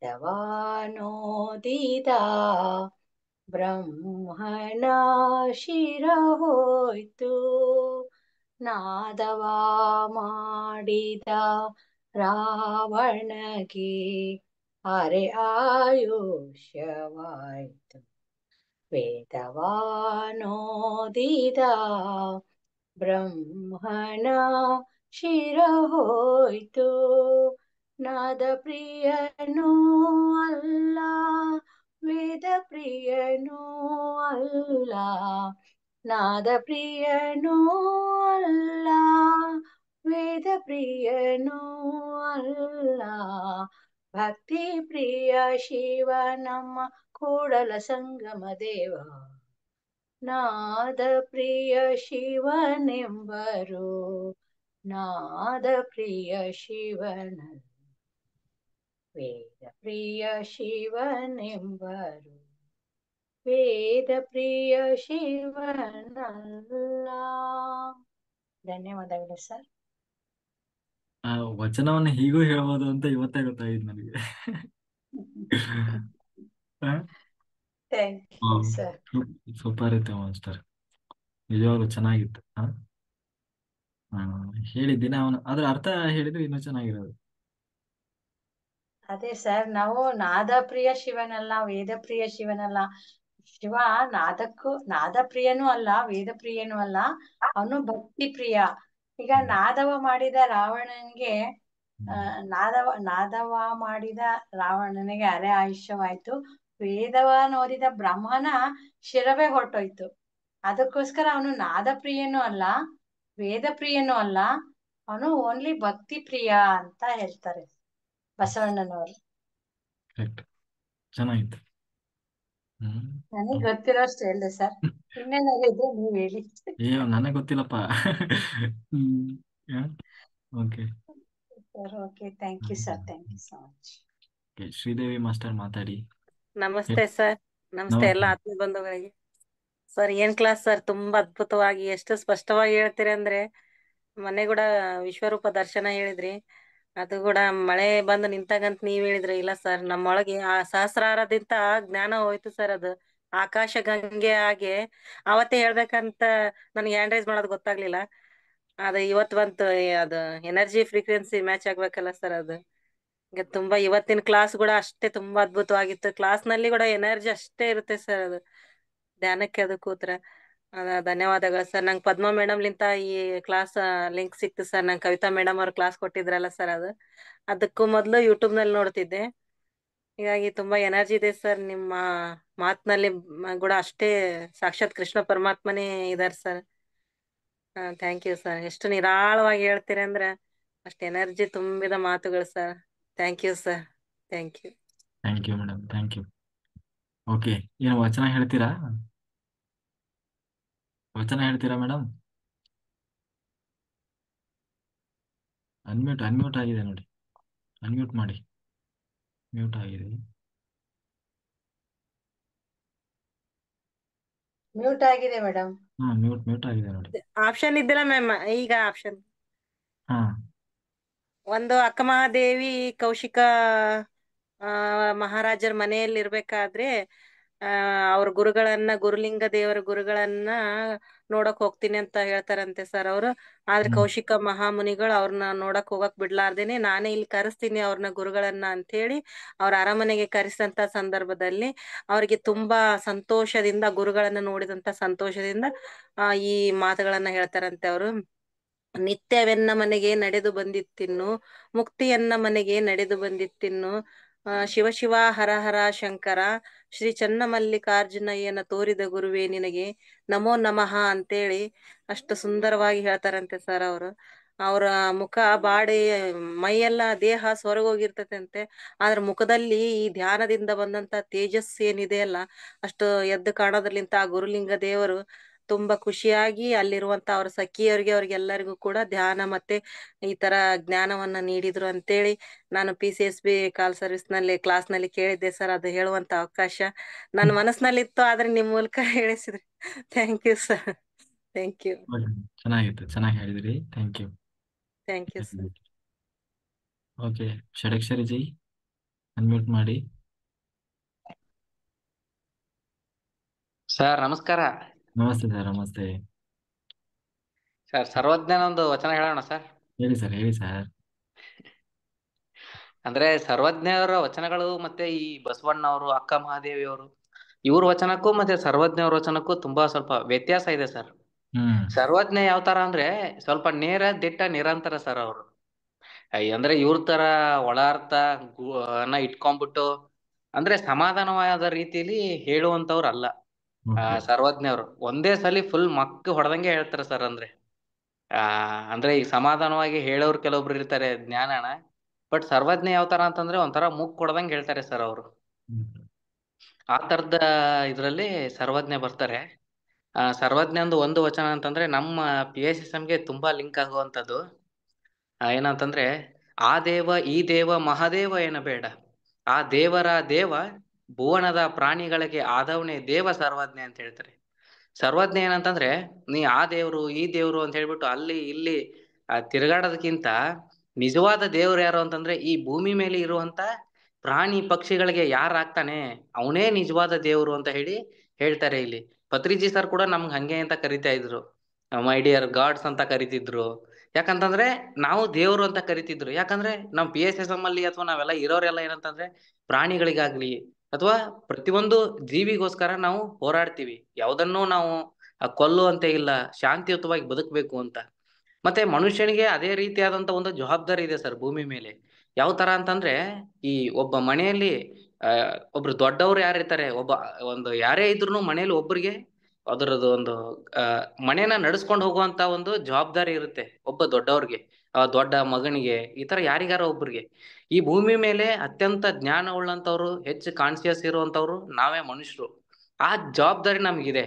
ಏನಂತಂದ್ರೆ ಈ ಭೂಮಿಯನ್ನ ನಾವು ನೋಡ್ಕೊಂಡು ಹೋಗ್ಬೇಕು. ಆ ಪ್ರಾಣಿ ಪಕ್ಷಿಗಳೆಲ್ಲ ಹೇಗೆ ಅಂತಂದ್ರೆ ನಮ್ಮ ಅಣ್ಣ ತಮ್ಮಂದರಿದ್ದ ಹಾಗೆ. ನಾವು ಒಬ್ಬ ಮನುಷ್ಯ ಅಂದ್ರೆ ಮನೆಯಲ್ಲಿರುವಂತ ಒಬ್ಬ ಮನೆ ಹಿರಿತನವನ್ನ ಯಾರು ನೋಡ್ಕೊಂತ ಇರ್ತಾರೆ, ಅವನೊಬ್ಬ ದಾರಿ ತಪ್ಪಿದ ಅಂದ್ರೆ ಇಡೀ ಮನೆನೇ ಹಾಳಾಗಿ ಹೋಗ್ಬಿಡುತ್ತೆ. ಹಾಗೆ ಮನುಷ್ಯ ಹೇಗೆ ಅಂತಂದ್ರೆ ಈ ಭೂಮಿ ಮೇಲೆ ಹಿರಿತನ ಅಂದ್ರೆ ಇಡೀ ಭೂಮಿನ ಇಡೀ ಜೀವಿಗಳನ್ನ ಎಲ್ಲವನ್ನೂ ಅದು ನೋಡ್ಕೊಂಡು ಅವುಗಳನ್ನ ಎಲ್ಲ ನಾವು ಚೆನ್ನಾಗಿ ನೋಡ್ಕೋಬೇಕು. ಅದ್ರನ್ನ ನಾವೇ ತಿನ್ಕೊಂಡು ಹೊರಟ್ವಿ ಅಂತಂದ್ರೆ ಇಡೀ ಭೂಮಿನೇ ಹಾಳಾಗಿ ಹೋಗ್ಬಿಡುತ್ತೆ, ಇಡೀ ನಿಸರ್ಗನೇ ಹಾಳಾಗುತ್ತೆ. ಅದು ಇವತ್ತು ಭೂಮಿ ಮೇಲೆ ನಡೀತಾ ಇದೆ. ಸರ್ವಜ್ಞ ಏನ್ ಹೇಳ್ತಾ ಇದಾರೆ ಅಂತಂದ್ರೆ ನೀನು ಆ ದೇವ್ರು ಈ ದೇವ್ರು ಅನ್ನೋದಕ್ಕಿಂತ ಈ ಭೂಮಿ ಮೇಲೆ ಆ ಪ್ರಾಣಿಗಳಿಗೋಸ್ಕರ ಆ ಜೀವಿಗಳಿಗೋಸ್ಕರ ಯಾರು ಬದುಕ್ತಾರೆ ಅವರೇ ನಿಜವಾದ ದೇವ್ರು ಅಂತ ಹೇಳ್ತಾರೆ. ಇನ್ನ ಕೆಲವೊಂದು ಹಳೆ ಕಾಲದಲ್ಲಿ ಸ್ವಲ್ಪ ಹೆಣ್ಣಿನ ಬಗ್ಗೆ ಇರುವಂತ ಕೆಲವೊಂದು ಸರ್ವಜ್ಞರು ಏನ್ ಹೇಳ್ತಾರಂತಂದ್ರೆ ಮುಟ್ಟಾದ ಹೊಲೆ ಒಳಗೆ ಹುಟ್ಟುವುದು ಜಗವೆಲ್ಲ, ಮುಟ್ಟಬೇಡೆಂಬ ಹಾರುವನು ಹುಟ್ಟುವನು ಎಲ್ಲಿ ಸರ್ವಜ್ಞ ಅಂತ ಕೇಳ್ತಾರೆ. ಅಂದ್ರೆ ಮುಟ್ಟಾದ ಹೊಲೆ ಒಳಗೆ ಹುಟ್ಟುವುದು ಜಗವೆಲ್ಲ ಅಂತ ಅಂದ್ರೆ ಈ ಹೆಣ್ಣಿನ ಮುಟ್ಟು ಬಗ್ಗೆ ಹೇಳ್ತಾರೆ. ಅದು ತುಂಬಾ ಶ್ರೇಷ್ಠವಾದ ತುಂಬಾ ಪವಿತ್ರವಾದದ್ದು ಹೆಣ್ಣಿನ ಬಗ್ಗೆ ಹೇಳ್ತಾರೆ ಅವರು. ಏನಂತಂದ್ರೆ ಅವಾಗ ಹಿಂದಿನ ಕಾಲದಲ್ಲಿ ಆ ತರ ನಡೆಸ್ಕೊಂತ ಇದ್ರು ಅವ್ರನ್ನ ಮುಟ್ಬೇಡಿ, ಅದ್ ಮುಟ್ಬೇಡಿ, ಇದ್ ಮುಟ್ಬೇಡಿ ಅಂತ. ಆದ್ರೆ ಹಿರಿಯರು ಮಾಡಿದ್ದು ಅದು ಬೇರೆನೆ, ಅವ್ರ ಇದನ್ನೇ ಬೇರೆ ಇತ್ತು. ಬಟ್ ಆದ್ರೆ ಇವತ್ತು ಕೆಲವೊಬ್ರು ಹೇಳ್ತಾರೆ ಈ ತರ ಇನ್ನೂ ನಡೆಯುತ್ತೆ ಕೆಲವೊಂದ್ ಕಡೆ ಅಂತ. ಬಟ್ ಅದನ್ನ ಹೇಗೆ ನಡ್ಸ್ಕೋಬೇಕು ಅನ್ನೋದು ಗೊತ್ತಿಲ್ಲ. ಆದ್ರೆ ಸರ್ವಜ್ಞ ಇದನ್ನ ಮುಖಕ್ಕೆ ಹೊಡೆದಾಗೆ ಹಾಗೆ ಹೇಳ್ತಾ ಇದಾರೆ. ನೀನ್ ಮುಟ್ಬೇಡ ಅದ್ ಮುಟ್ಬೇಡ ಅಂತೀಯಲ್ಲ, ನೀನ್ ಎಲ್ಲಿ ಹುಟ್ಟಿದೆ? ಆ ಮುಟ್ಟಾಗಿರೋದ್ರಿಂದಾನೇ ನೀನ್ ಹುಟ್ಟಕ್ ಸಾಧ್ಯ ಆಯ್ತು. ಇಲ್ದೆ ಹೋದಿದ್ರೆ ನಿನ್ಗೆ ಈ ಭೂಮಿ ಮೇಲೆ ಜನ್ಮ ತಗೊಳಕ್ ಆಗ್ತಿತ್ತಾ ಅಂತ ಹೇಳ್ಬಿಟ್ಟು ಸರ್ವಜ್ಞ ಅದನ್ನ ಪ್ರಶ್ನೆ ಮಾಡ್ತಾರೆ. ಯಾರು ಮುಟ್ಬೇಡ ಅಂತಾನಲ್ಲ ಅವ್ನ್ ಹೆಂಗ್ ಹುಟ್ಟಿದ ಅಂತ ಹೇಳ್ಬಿಟ್ಟು ಕೇಳ್ತಾರೆ ಇಲ್ಲಿ. ಅದೇ ಇನ್ನೊಂದು ವಚನ ಹೇಳ್ತಾರೆ, ಮುಟ್ಟುಗೊಂಡವಳ ಮುಟ್ಟೋಲ್ರು ನೋಡ, ಮುಟ್ಟುತ್ತಾ ತಡೆದು ಹುಟ್ಟಿದ್ದ ಕೂಸನ್ನು ಮುಟ್ಟುತ್ತಿ ಹರಿಯಕ್ಕೆ ಸರ್ವಜ್ಞ ಅಂತ ಕೇಳ್ತಾರೆ. ಅಂದ್ರೆ ಮುಟ್ಟುಗೊಂಡವಳು ಮುಟ್ಟೋಲ್ರು ನೋಡ ಅಂದ್ರೆ ಮುಟ್ಟಾಗಿರೋರ್ನ ಮುಟ್ಟಲ್ಲ, ಮುಟ್ಟುತ್ತಾ ತಡೆದು ಹುಟ್ಟಿದ್ದ ಜೀವವನ್ನು ಅಂದ್ರೆ ಮುಟ್ಟು ತಡೆದು ಹುಟ್ಟಿರುವಂತ ಏನೊಂದು ಮಗು ಅಥವಾ ಏನೊಂದು ಹುಟ್ಟುತ್ತೆ ಅದನ್ನ ನನ್ನ ಮಗ ಅಂತ ಹೇಳ್ಬಿಟ್ಟು ಅಥವಾ ನಮ್ಮ ವಂಶದ ಕುಡಿ ಅಂತ ಹೇಳಿ ಅದನ್ನ ಎತ್ಕೊಂತಾರೆ, ಅದನ್ನ ಮುದ್ದಾಡ್ತಾರೆ. ಅದನ್ನ ಯಾಕೆ ಮುಟ್ತಾ ಇದೀರಾ? ಆ ಮುಟ್ಟಾದ್ಮೇಲೆನೆ ಅದು ಹುಟ್ಟಿರೋದು ಅಂತ ಈ ತರ ಸರ್ವಜ್ಞರ ಪ್ರಶ್ನೆಗಳನ್ನ ಕೆಲವೊಂದು ಮಾಡ್ತಾರೆ. ಆ ಪ್ರಶ್ನೆಗಳಲ್ಲೂ ಆ ವಚನಗಳಲ್ಲೂ ಅವ್ರದ್ದು ಈ ಸಮಾಜವನ್ನ ತಿದ್ದುವಂತ ವಚನಗಳು ಇವು. ಥ್ಯಾಂಕ್ ಯು ಸರ್, ಇವನ್ 3 ವಚನ ಹೇಳಿದ್ರು. Thank you sir, thank you, very good. ತುಂಬಾ ಚೆನ್ನಾಗಿ ಹೇಳಿದ್ರಿ ಚಿತ್ರಣ. Thank you sir. Okay sir, thank you, thank you. Okay masters, ನಾವು ಈಗ ಸಂಕಲ್ಪ ಮಾಡೋಣ. ಸಂಕಲ್ಪ ಮಾಡಿ ಎಲ್ಲರೂ ನೀರು ರೆಡಿ ಮಾಡ್ಕೊಳ್ರಿ. ಆಮೇಲೆ ದೀಪ ಹಚ್ಕೊಳ್ರಿ. Open eye meditation 20 minutes open eye meditation ಮಾಡೋಣ ಸಂಕಲ್ಪ ಮಾಡಿ. Okay, very good.